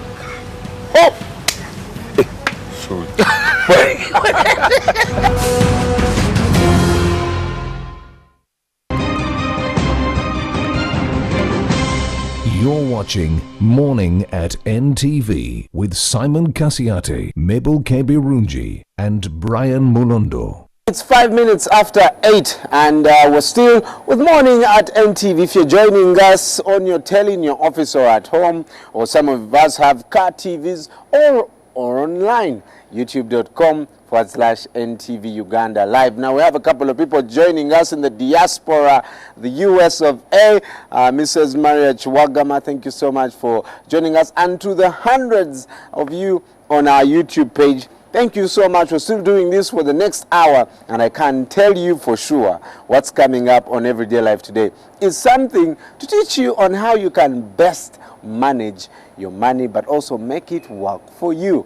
And I will ask you definitely to stay with us before you go anywhere, so that at the end of the month you have more salary than the month, other than more month than salary. And we have your feedback. Before the break, we had BAT chairman here with us, and Kasiate was with him on the big story. And that LC Moha saying the tobacco question comes back again on the show. Oh yes, it does. Wakorach Aubrey at Wokorach 13 says, Simon, please bring at UCC boss to explain to us the phone saga. We are really fed up. All right, at Ruyonga will hook us up with the UCC boss. Mr. Ruyonga, we need the UCC boss here to explain what exactly is happening to the phones, why we are having all these drop calls. And at Philip Kihum saying, the total ban on display works in Australia. If they want the drug, clients can find it. The problem with BAT is that they never give back to the society despite killing most of our ignorant Ugandans. And at Wokorach 13 there, definitely talking about that. At Edrin K saying, some of us, it was a disastrous weekend. Moyes out at Man United. All right, we'll be talking sport and more when Isma is here with us in a couple of minutes. But Harriet here, who relentlessly is still supporting Manchester United despite their steady but ever-increasing decline. We'll be I hear someone just sarcastically said on Facebook that Moyes at the end of the game was singing, "This world is not my home." All right, Ismail will be telling us what happened to Manchester United on the weekend. But before you head out of your home, here is your traffic update. Good morning.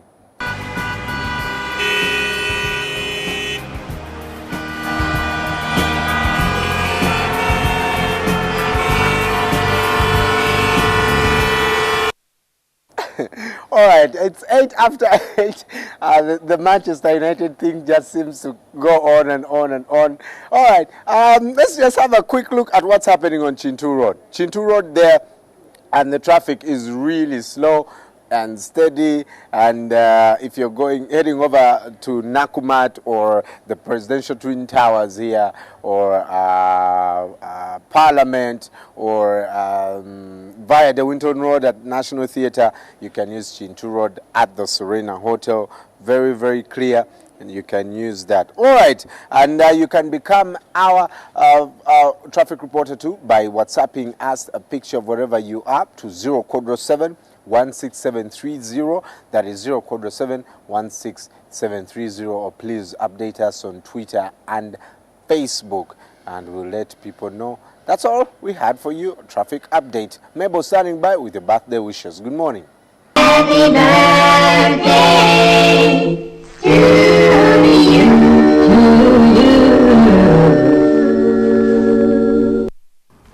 Birthdays happen only once. Well, ideally they should happen only once, unless you're one of those who likes to have many birthdays in a year. Well, we would like to encourage you to celebrate that special day when we commemorate, or when you as an individual commemorate your birth. Now today we are celebrating with Glosh Ngarama, a student at Makerere University, Kathy Avaho, a student at MUBS who was formerly a student at Seta High School, as well as Joseph Nsubuga, who is a graphics animator here at NTV. Happy birthday, and continue to celebrate the life that you have. Now moving on to our Facebook page. This is a selfie that was taken earlier today with Brian, Joel and Simon. Very interesting selfie. But moving on to the comments regarding today's topic. Someone says here, Simon, twakowa embera mbi. We are tired of poor and bad life. That bill should be signed. Our health is our wealth. We are tired of smoking publicly. Manzi James says Jonathan is too legit for Kasiate. Very eloquent and well informed with his facts. Kasiate hasn't devoured on this one like he usually does with others. Justin Okello says, hey Simon, Jonathan is a class apart. I like the way he's presenting his views and the way you are interrogating. Good work down there. Aaron says here, let tobacco companies build special places for smokers. Simon says, another Simon here says, wow, today Simon, you got a smart guest who was too confident and managed your moderate attempts. Why should Ugandan products be named British American Tobacco? Richie says, should be just regulated because Simon, people smoke in public, which affects us. Derek says, Simon, what Jonathan is saying is true, but we need to control it, and thanks today. You were a good discusser. Zenson says, yes, it should be regulated because people go mad when they take it. And someone here still complaining that they have no electricity. Sorry about that. Well, earlier we had posted, you know, it was Monday, just trying to wake you up. You know, you've all heard of the Monday blues, but some of you are awake way before us. Kay says, welcome from the weekend, always make my mornings bright. Wow, keep the spirit. Boaz Mwine says, good morning NTV viewers, welcome back from the weekend. Many thanks to Mabel, Brian, Simon, Joel. Enjoy the day. Boaz Mwine. And as we continue reading some of your Facebook messages, we have Derek saying, oh, he's trying to answer the question. I will not give you the answer there. On the top stories, education, the so-called Eclipse School is really doing bad. Government should do something apart from just painting it. And Janet says, good morning to you guys. Keep it up. Now, moving on to some of your messages regarding the smoking again, we have Wamono Hannington, who says, besides environmental pollution, these tobacco users malnourish the body health-wise, causing hazardous diseases. How I wish it's regulated. If you have not yet liked our our Facebook page, please go and like our Facebook page so that we can at least reach 10,000 likes. Sharon says, big up NTV. Thanks for the show. Good morning for sure. Moyes is a loser. Let them bring back Alex. Alex Ferguson and Manu will win again because Moyes is doing nothing. I actually saw Ferguson seated yesterday looking very miserable. Matty Love Kachave says, thanks for the show. Someone says, people are really going to have Man United this morning. Justin says, NRM is nearly bankrupt. The president should check on the NSSF account. And just showing you some more of the comments that we have here. Muha says, it's fine if they deny us visas. We have enough land to live in Uganda, and besides we shall deal with Russia, which respects our values. These are some of the comments that came in from the press review earlier. Someone says, morning NTV crew, welcome to a brand new week. As for that, in the Observer, it's a must know politics is a dirty game. We now return to Brian for the HTC moment. We started with the goal of bringing the power of computing into the hands of people around the world. From the beginning, we were designing many of the world's first touch and wireless handheld devices. Reaching out to our partners and setting no limits on innovation, we produced one of the most popular touch experience devices of the time. We were building smartphones before the term smartphone even existed. We then set out to make the most versatile smartphones, including ones that let you use either a touchscreen or a keyboard. We saw the potential of 3G early on and introduced the world's first 3G Windows mobile smartphone. We changed the way you use your fingers. Based on our research into gestures, we gave you the intuitive and easy-to-use HTC Touch.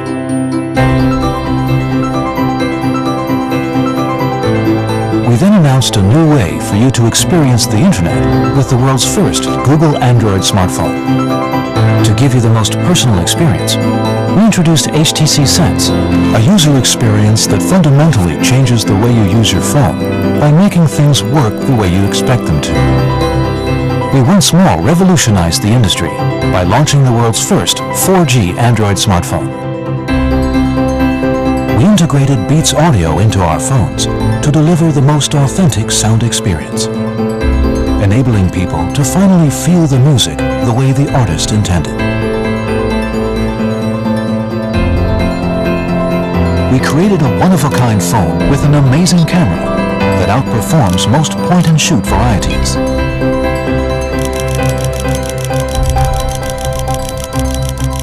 Most recently, we once again set the industry ablaze with the new HTC One. Critics have hailed the new One with its full metal body design, a live home screen, photos that come to life, and dual frontal speakers as the best Android phone of the year.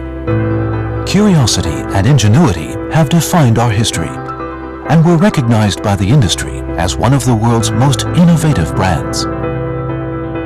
We've come a long way, but one thing hasn't changed.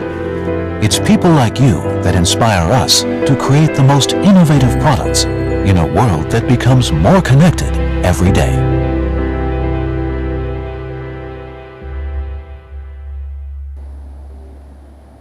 Seventeen after 8, still at the International Conference Center with Mabel and at the Serena rooftop here with me. And coming up in a couple of minutes is Everyday Life that is powered by HTC, quietly brilliant. And today on the show is something awesome, how to make your money work for you, not you working for your money.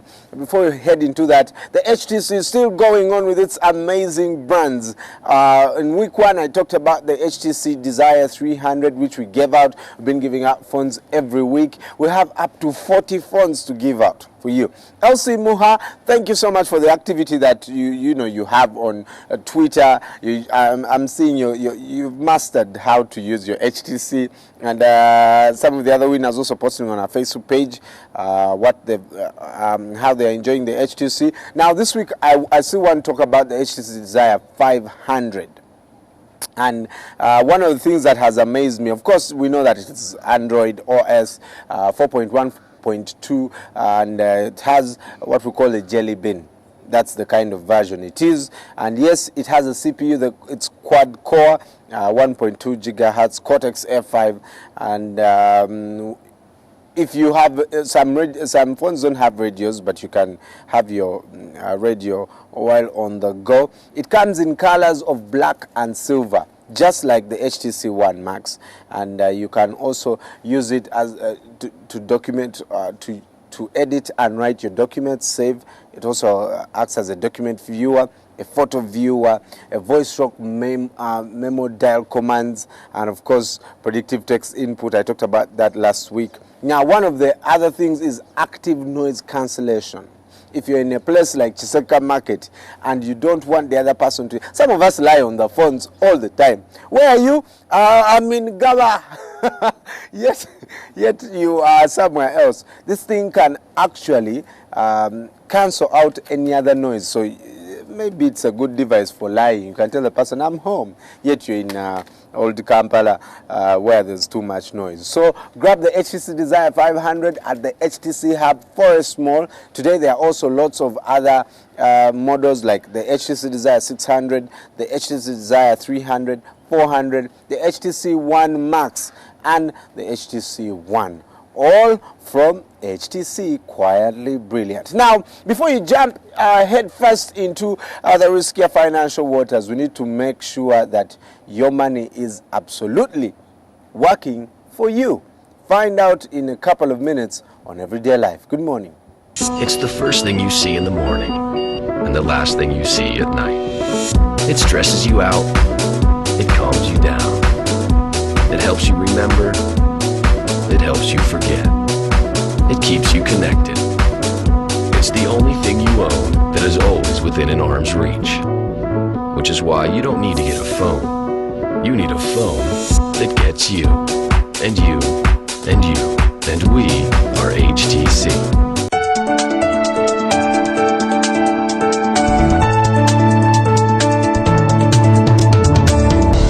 Everyday Life is brought to you by... And we are HTC. Before you venture into the basics, make sure that you have hit all of the areas on the checklist. 1, making money. Yes, we do make money. 2, making money work for you, not working for the money. And most of the time, we accumulate all these monies, and then what happens? We either waste it or spend it on things that don't matter. Today on the show, we're going to look at how we can make money work for us. And before we delve into that discussion, take a look at the profile of our guest today.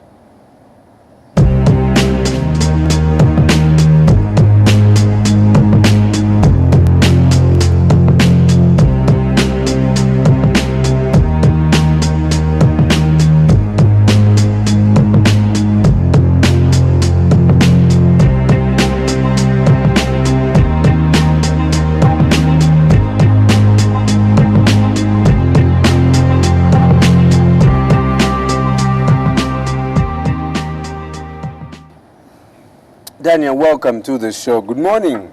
Hi, good morning, Brian. First, let me know, how did you get to Uganda? Where are you from originally? Thanks for asking, Brian. I'm originally from South Africa. I worked for a year in Botswana in 2011. Then took my wife and kids to Southeast Asia and Thailand. So we lived in paradise for 3 years.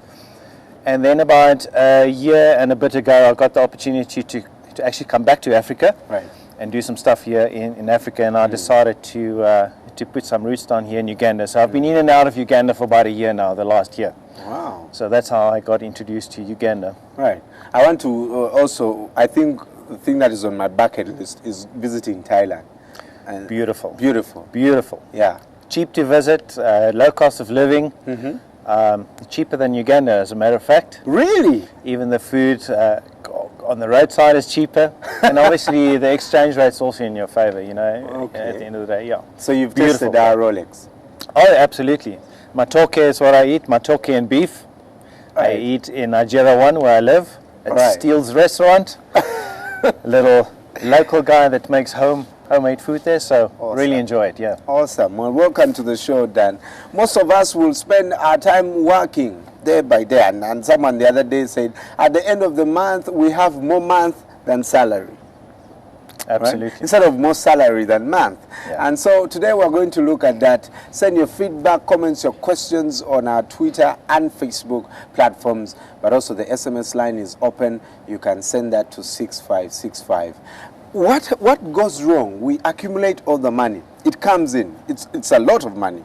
And Ugandans make money. Sure. But it doesn't translate maybe in assets or, you know, it just stops there. Yes. And you look at the person and you're asking, what do you have to show for the money? What goes wrong? You know, Brian, I've met with a lot of people, you know, over this last year. And, you know, people with different backgrounds, etc. And I think what a lot of people are doing is, you know, they tell me, we get all this money, Daniel, and we don't know what to do with the money. Right. So what ends up happening is people either they waste it and they buy luxury items or impulse buying. Some people put, say, all their money into one asset class, which is, you know, like property in Uganda. Right. Which people are, you know, land is a big thing in Uganda. Obviously, everybody loves land. But like what I say to a lot of my clients, you can be land rich and cash poor. So it's important to allocate money accordingly. You know, make sure that not more than a third of your money is going to mortgages and loans. You know, make sure that not more than 5% is going towards insurances, etc. Not more than 30% goes to investments and savings. Yes, and make sure that you spend the money after you have saved, not the other way around. Don't save the money what is left after spending, in other words. So pay yourself first. Right. In other words, yeah. Right. Do we get so excited when we have all this money, and then we kind of develop the list right there and then, like, I have to get this before I even save money? I think so, yes. There's various reasons why people, you know, why money seems to go through people's fingers here in Uganda and in Africa in general. I'm from South Africa, like I said, so I'm as African as the next person, but people put their money in all kinds of weird and wonderful schemes and scams, you know, sometimes. Right. Africa seems to be the dumping ground of scams and schemes. And we won't go into details there, but people seem to waste money, you know, a lot.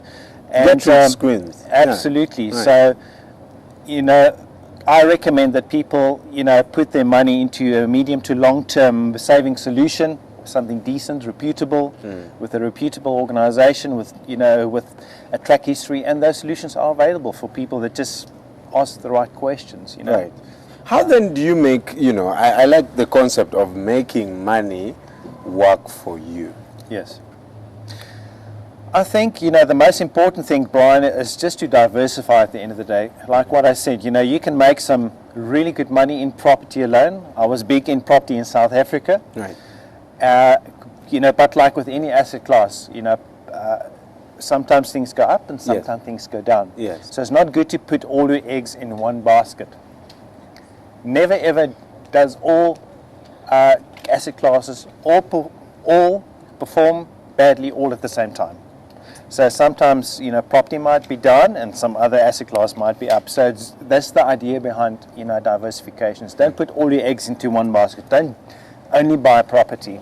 Right. If property prices are down, you're not going to send your child to university on a piece of land that you cannot turn over into cash. That's good. Lord forbid something goes wrong in our country, political instability, prices go low. You can own all the land in Uganda. If nobody wants to buy it, you're not going to have cash. Right. So just a bit of, you know, diversification, I think, at the end of the day. Right. Make sure in the work that you do, what exactly do you advise people, you know, especially those that, let's start with the high income earners. There are guys who actually earn big, and when we look at them, we're like, he can actually afford it. Yes. When he dies, you know, everything is fine, his children are fine, and what exactly do they do that we don't do with their money? I find the high net worth people that I meet with, they're a little bit more sophisticated, obviously. They've got a little bit more sophisticated needs. But what I normally advise people is they're more interested in wealth protection. I always tell people to be very wary of anybody that can promise you to double your money in 6 months' time. I'm not into that kind of business. We're into wealth protection at the end of the day. But also, we want to make sure your money is going to do better than just lying in some bank account somewhere. We want to make sure your money is growing. So I'm an international offshore investor. So I encourage people to invest locally as well. But part of my diversification strategy is to encourage people to put a bit of money away offshore. What's that? What exactly is that? Offshore markets. For instance, the companies and the solutions that we represent are based offshore in places like the Isle of Man or Jersey and Guernsey, which are part of the UK Channel Islands. The countries are very stable and secure. There's investor protection in those regions, policy protection acts. As you know, there's no investor protection in Africa. Even a bank can go bankrupt in Uganda. Yes. Like Greenland's Bank and all kinds of financial institutions. So people are not putting all their millions just into a bank account anymore. They're investing in their little sideline business. They're farming, their bar down the road in Ginger or wherever. And so what I'm also telling people is, you know, take a bit of money also and put it offshore. For the guy that cannot afford offshore investment, how can they use their money to bring more money here locally? What do you advise them to do? Well, just to, you know, in the offshore sector, you know, people think it's very, very expensive. But just to give you an idea, to invest a bit of money offshore, it's going to cost you about $300 US. Now, I can appreciate that for a lot of people, that's the whole salary. Yeah. So I'm not really in the mass market business. What we do is a little bit more aimed at the working professional. But what I'll tell people that cannot afford anything from $300 upwards is to just, you know, put your money in maybe like a money market account or something, and rather than just lying in a normal bank account, because you get a little bit of interest on your money at least. It's, you know, it's better than nothing. Right. There's about 26 banks in Uganda, so shop around. Don't just always go, you know, with the biggest bank and the glitziest decor, because that's your money working for them. A bank has only got one mission, unfortunately. That's to make as much money for itself as possible. We all know that, and give their clients a little bit. So, whereas these kind of companies that we deal with is working on a different kind of principle, as to make your money work for you at the end of the day. Right. Basic tips. You know, I have got my money here. I've received my salary, put it on the table, and breaking it down. And I like what you said earlier, pay yourself first. Absolutely. What are the other principles that I can, you know, use my money with? I think if you get a bit of unexpected income, like a bonus or a windfall, you know, I always say put a third in the past, which means debts and things like that, car payments, credit card payments, things like that. A third in the present, which means things that you need to get to, fix your house, do a bit of renovations, fix your brakes, fix your border, whatever case might be, and a third in the future, which is investments and savings, you know, so allocate that money accordingly. A typical recipe is no more than 30% of your money should go to mortgages, credit cards, and those kind of things, and loans. 15% of your money towards the living expenses of your salary. I think 20% towards taxes, etc. 5% towards insurance, etc. It's very important to have insurance. You know, make sure that if something happens to you, that your children are taken care of, your family is taken care of. Who's going to pay those bills when you die? One day, those kind of things. So, because I say to people at retirement, out of 100 people, there's one person that's going to be rich, 4 people that's going to be financially independent, 5 is still going to be working, 12 is going to be dead broke. At retirement. At retirement. 29 is going to be dead, and 49 people are still going to be dependent on family and charity. So that is typical. That's almost half the number. Exactly. That's scary. And it's just people who failed to plan. You fail to plan, you plan to fail. So you need to speak to a financial advisor. My services are free of charge. How do you determine an awesome financial advisor? And that's one of the questions that have been, that has been going through my mind, because most of the time we actually don't know where to find them. Sure. First of all, so you just say, all right, I have my money. These are my priorities. Let me just go out there and see what happens. Sure. I think it's very important, Brian, to be careful of policy salespeople, as I call them, or product salespeople that are paid to just punt or sell a particular product. It's very easy to put somebody on a training course and the next day they're selling product on the road. Right. You know, so I would say get somebody that is qualified and experienced, that's interested in you as a person, that's going to build a relationship with you. Some of these companies, let's face it, when you pick up the phone, every time you speak to a different person, the only time they call you is when they have something to sell you, or if your premium is in arrears, or if your premium is in arrears, or there's some issue. So there's no relationship building. I build a long-term relationship with my clients. I meet with them at least once every 6 months. I have 4,500 people on my LinkedIn, so there's constant communication. And you know all these people? And I know them, and I make sure I'm in their faces. I'm in the media, in the Uganda CEO magazine, in the New Vision newspaper. So there's that constant communication that I try to get across to people, Right. Not everybody's on all the social media things. I've got over 60 online profiles and stuff, so you can just go and Google Financial Advisor Uganda, and I think 8 of the 10 entries on Google will be mine, for instance. So it's not very difficult to find me, for instance. So, but yes, go and look and shop around. Don't just go with the first person that offers you a product and say, we're the best and X, Y, because that's what they all say. Everybody's better than the next guy, and they'll tell you why. Check your advisor's credentials. Make sure that there is some kind of qualification at least. I've got a UK qualification, for instance. So, yes, so I think it's important, if you're going to walk a road with somebody for the next 10, 15, 20 years, that there is a relationship that you can build.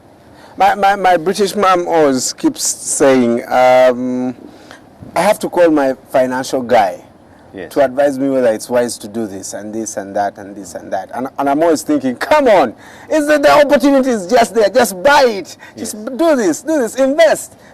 It's making returns. It's like, no, I have to call my guy, and he tells me what to do. Absolutely. Well, money is obviously a very huge thing to talk about. But every Monday we'll be breaking it down on how you can best make use of your money, how you can best budget, how you can best save.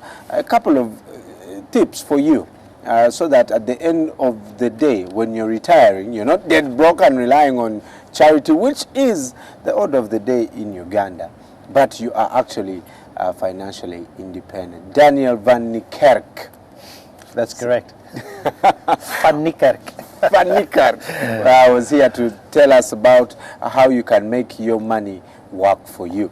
Offshore investment is something that I've learned today. Maybe I should start thinking about that. And I will be letting you know how you can get in touch with Dan. But you can go to financialadvisorbotswana.com, or on Twitter you can tweet him at Uganda Advisor, and Facebook Financial Advisor Uganda, and Daniel at financial advisor, Botswana.com. And of course, we'll also be posting his mobile number on our Facebook page so that you get in touch. Someone here saying, where can I find that gentleman? I need discipline when it comes to my money. All right. It may come with a cost, but definitely he will make sure that your money is sorted out. And Isma is standing by with the sports. Isma, what a weekend that saw Manchester United humiliated yet again this morning. Good morning. Not often do I go to Kololo, but I was there yesterday, just as Solomon Seranja and Maurice Ocho do regularly. But I was there for the Africa Cross Country Championship. I'll be telling you about that. And also, we'll move on to Australia, where Nico Rosberg won the first race of Formula One season. We'll talk about why Chelsea lost by a goal to nil at Aston Villa. And just can't get better for David Moyes. They were thumped by Liverpool and could have been 4 penalties. There was only 3 awarded on the day. Ronaldo, Messi, and Bayern unbeaten in 50. There is no reason why I should walk out from morning at NTV. Well, it's 22 minutes on to 9. A reminder that Deception Season 3 premieres today at 7:30. So please make sure that you tune in. We'll be right back with the sports update with Mabel, Isma, and I. Good morning.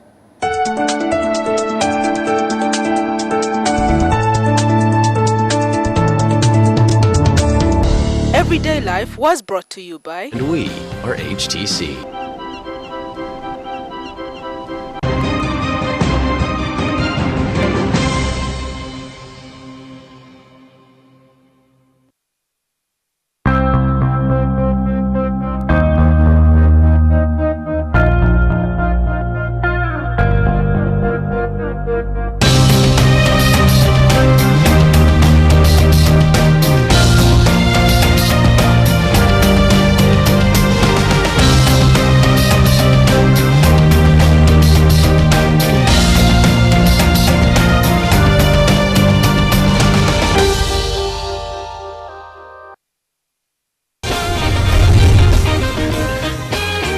We are musically speaking to celebrate, discover, and inspire. Welcome to Jazz with Isaiah.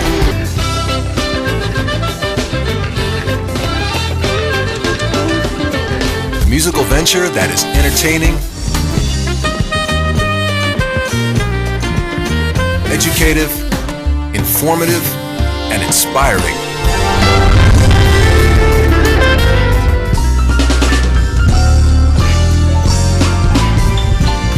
Let's join Isaiah as we celebrate, we discover, and we encourage talent. And we're gonna have a good time. I want you to be part of that process.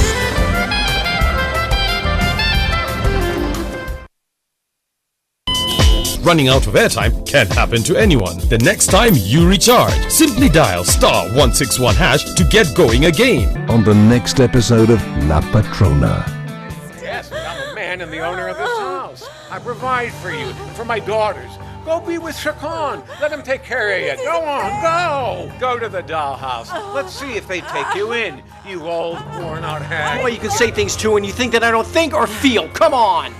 And don't give me your excuse that you're after revenge because your attitude gives you away. It's the attitude of a woman who's been hurt. A jealous woman. Her perfume smelled awfully familiar to me. She was trembling all over. When I touched her, she was shaking. What, with passion? No. It was fear. La Patrona.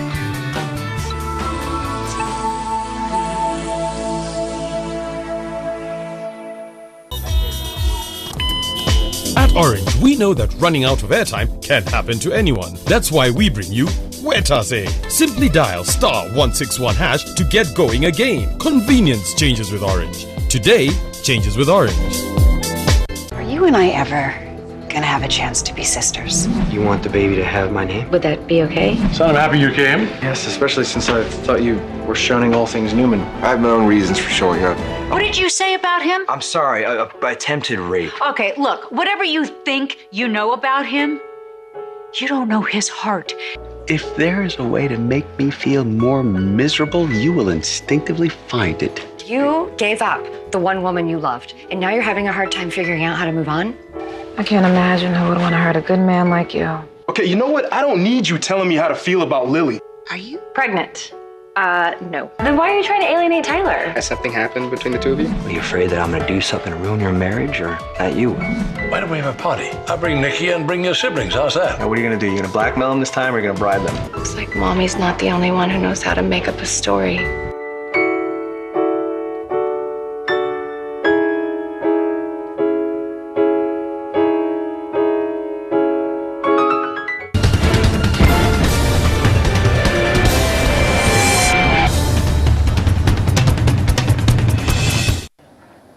A very good morning to you. If you're just joining us, it's exactly 18 minutes on to 9 o'clock.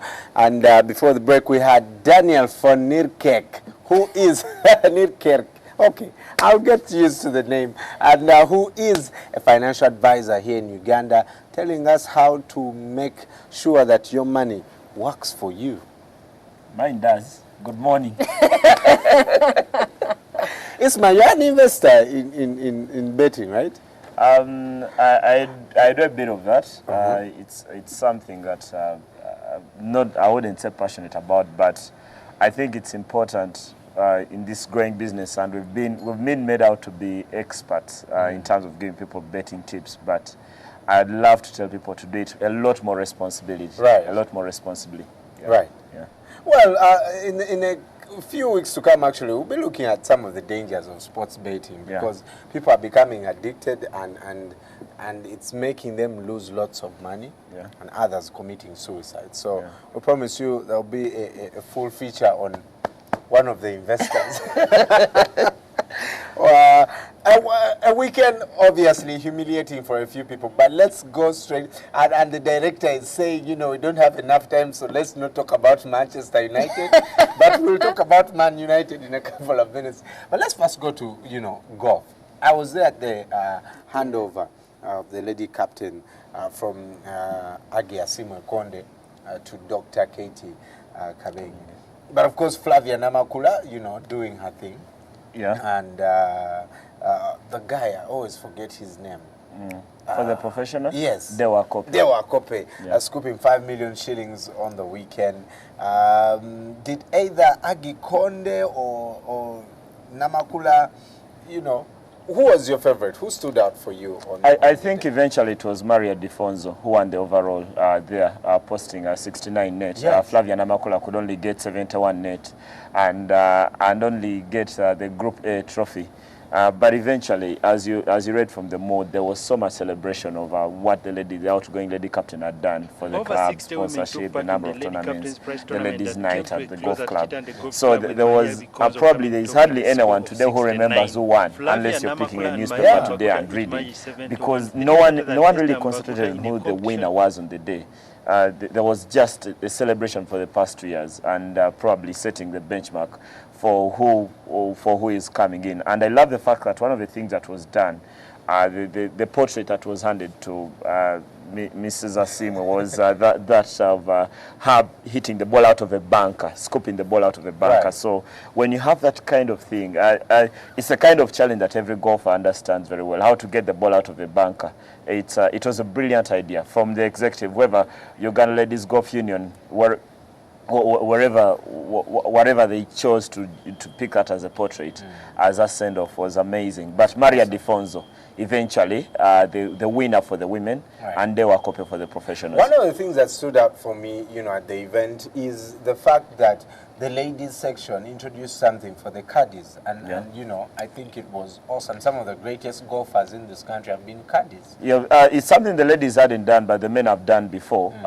Because you look at Charles Yokwe, the late brilliant golfer. I never watched him play, but I've heard the kind of things he used to do on that course were amazing. Dewa Kope himself is a former caddy. Yes. And there are lots of them across the board. Fred Wanzala, there are so many of them. All of them have come through the conveyor belt that Uganda Golf offers. That is caddying, and then you become a golfer. Right. So it's something the women hadn't tried out. Now, now they have. Right. Now, probably in five or so years, we talk about a golfer who was a caddy.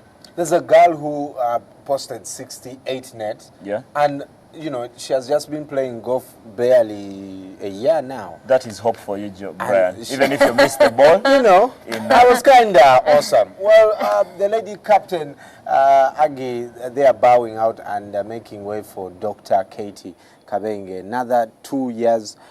We pray that golf will be taken. The time limit's there. Her handicap is 11. She's doing well. She's great. Handicap 11 is quite good. Yeah, she's quite good. Anyway, Africa Cross Country Championships on Sunday. You were very optimistic. But when I watched the news yesterday, I only saw Kenyans. Yeah, it was an all Kenyan affair. Actually, when by the time I left Kololo, the Kenya national anthem sounded like a traditional folk song in Uganda, and singers in Direct Rope had been there performing because it had been played repeatedly on so many occasions. And this is because no Ugandan won any kind of medal. Actually, the best placed Ugandan came in the senior men's category, Moses Kibet. I was 6th. Even the guy we thought would... Moses Kipsiro, very disappointing, finished 10th. He was right up there, I think, with about 2 laps to go, and I actually almost ran out of call. The moment I realized there was 2 laps to go and Moses Kipsiro was 10th, wasn't anywhere close to the medals, then I knew this was going wrong. But brilliant run from the Kenyans. They were that's why, for me, I thought this is supposed to be a World Cup of cross country, because when you have the Kenyans and Ethiopians, they are competing. They were exceptional. They were exceptional. Well, Uganda could at least salvage something. They couldn't get into the individual medals, the gold, the silver, and the bronze. But in terms of the team, the junior guys, I think, got one of the medals there. I think the bronze. The senior men also got, and then the junior men. There were medals there that they could act as scanty consolation, I think, for the many. But very disappointing for all the runners there. And you could almost tell from when the coach was speaking, Himbisiwe, at the end of the event, he said, I'm totally stunned. I'm very disappointed.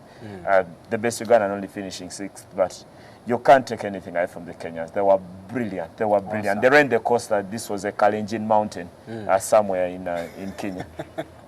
Well, moving on to international sport, Formula One, how loud a warning signal did Mercedes send out in Melbourne, and how unfamiliar was the podium?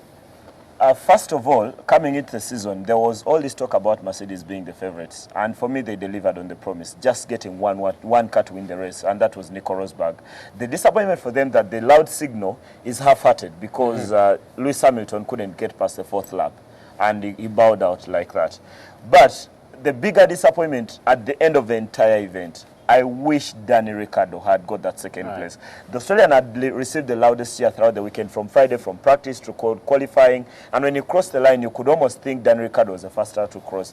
But as the new rules came in, he had actually been cheating, and cheating this way, that the fuel was going into his engine at a faster rate than the FIA do require. I think they talk about 100 kilograms per second into the engine, and it was going in a lot faster than that. So eventually disqualified. So there was a debutant in Formula One getting 2nd place, Kevin Magnussen for McLaren, and this is probably represents a good future for him, because I think back in 2006, when Lewis Hamilton was making his debut for McLaren, he also came in 2nd actually. So Kevin Magnussen to come in 2nd, that was quite something for the Red Bull, who had also not performed well, knowing that Sebastian Vettel, just like Lewis Hamilton, couldn't finish the race. And then you look at it, and only Fernando Alonso could only finish 4th. So there was a lot of unfamiliarity with whoever came in at the podium. Jason Button, for example. McLaren have not done that well over the past 2 years. So for Jason Button to come in 3rd, probably for me represents a very thrilling year for Formula One, but should be the Mercedes. I thought that Nico Rosberg car was brilliant over the weekend. Awesome. Chelsea lost to Aston Villa, and I'm wondering, is this something Mourinho saw before? Because he has always been trying to play modest, and he was beginning to, to tick some of us off the wrong way. So what happened, and did he expect this? First of all, he lost his head at the end of the game, and he was actually sent off with about 6 seconds to play. And at the post-match press conference, he almost stopped short of calling the referee Chris Foy stupid, because Chelsea had to play a sent-off, Willian and Ramirez. Probably the Willian red card was a bit soft, but it was 2 yellow cards. And many times when you have 2 bookable offenses, you have too little to complain to the referee. The second one was as a red card, as in I would actually have Ramirez banned for 4 games, because he almost went out to hurt the Aston Villa player. But then Mourinho could come out and say, Chelsea, whatever the referee did, I thought Chelsea didn't play well. I thought they were just not there.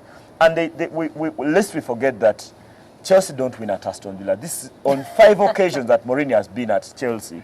They just don't win at Villa Park.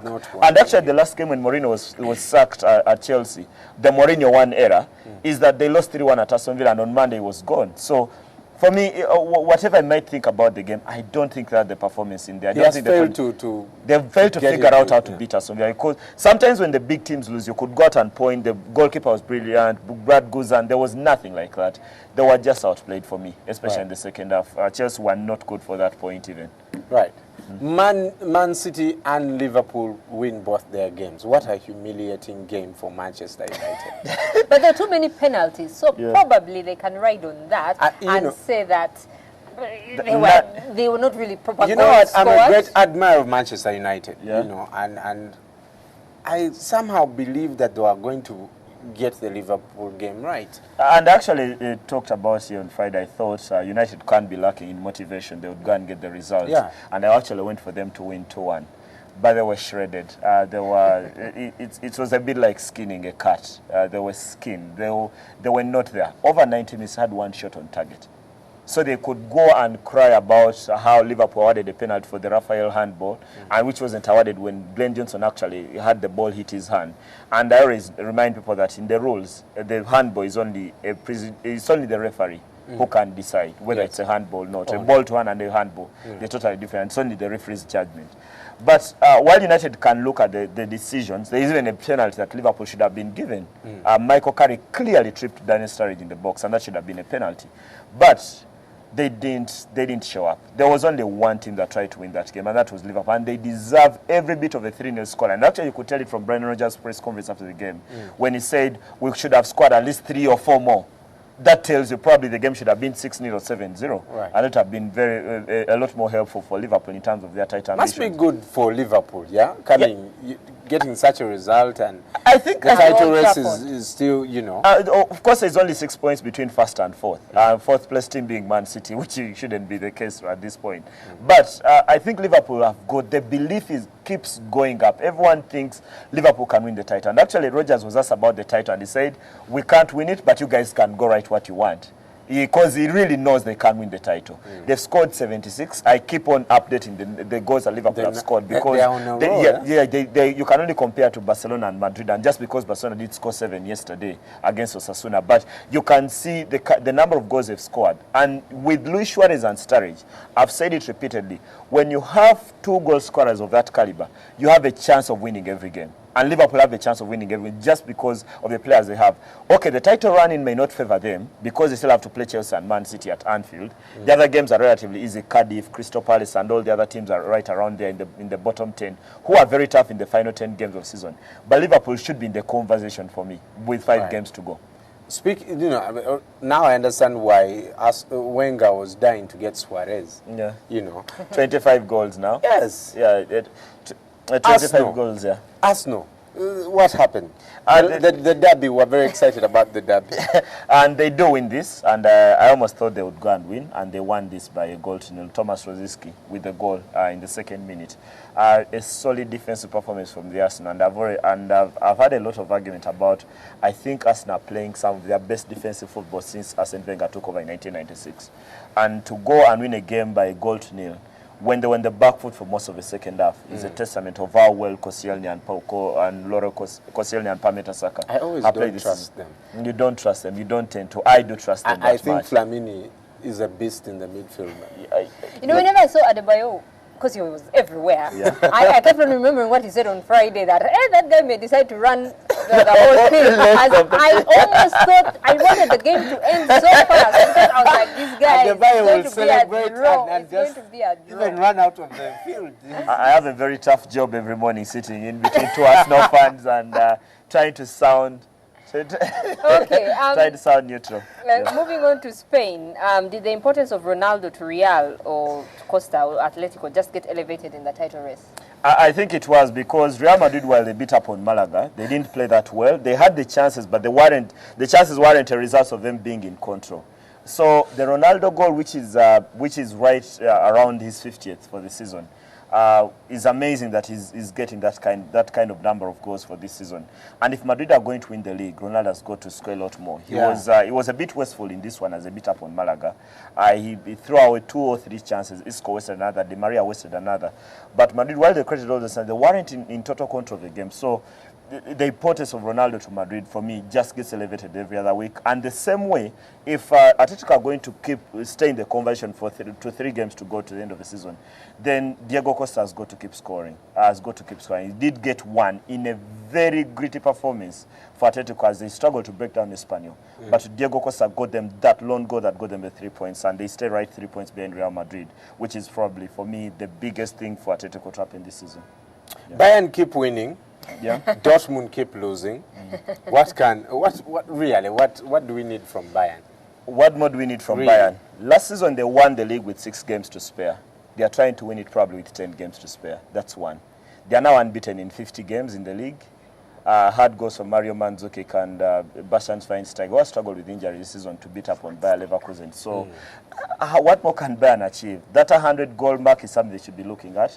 Though the goals now against Leverkusen are not coming, probably they should be looking at forward to scoring 7 against the next team, knowing that on the other hand, Barcelona are getting the 7 goals in the La Liga. They did put 7 past Osasuna, with Messi getting a record. So for me, for Bayern, that's the challenge for them is how many games to spare will they win the league? That's one. The other one, they still have that thing of trying to be the first team to defend the Champions League. AC Milan were the last in 89-90 before the Champions League was rebranded in 1992. So Bayern probably are looking at that as one of the other things they could do. We are probably watching one of the greatest club sides in history. And I always say that the greatest club side I've watched, and I do watch a lot of football, is that Barcelona from 2006 to 2011, or the Real Madrid of 1999 to 2003. In that spell, they did everything which is logically possible in football. Now, probably Bayern want to get in that kind of conversation.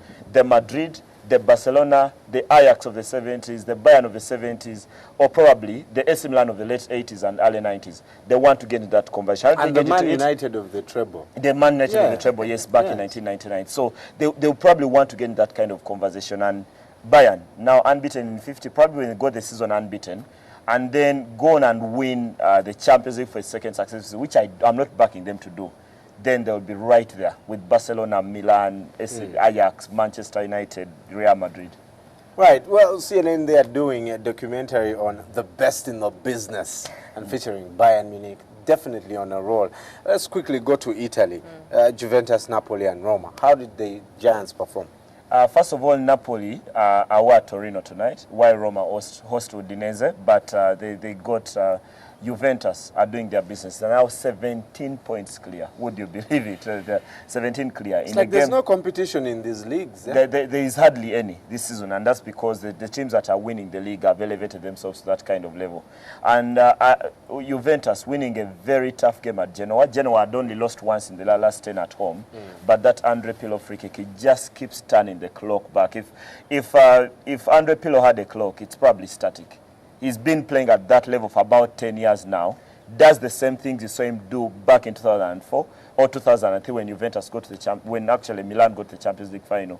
He's done that same thing. Now, when they need a goal from some kind of source, he comes up with a free kick and Juventus win by a goal to nil, and they are 17 clear. Well, you can catch more of this with Isma late at 1:30 p.m. Omumuli with Lumansi and Alan. Later, also 10:30 p.m. Sports Bar will be coming to you live from Club Silk. And remember that at 7:35 p.m. Deception Season 3 starts this Monday. And before we leave you, your African proverb. Good morning.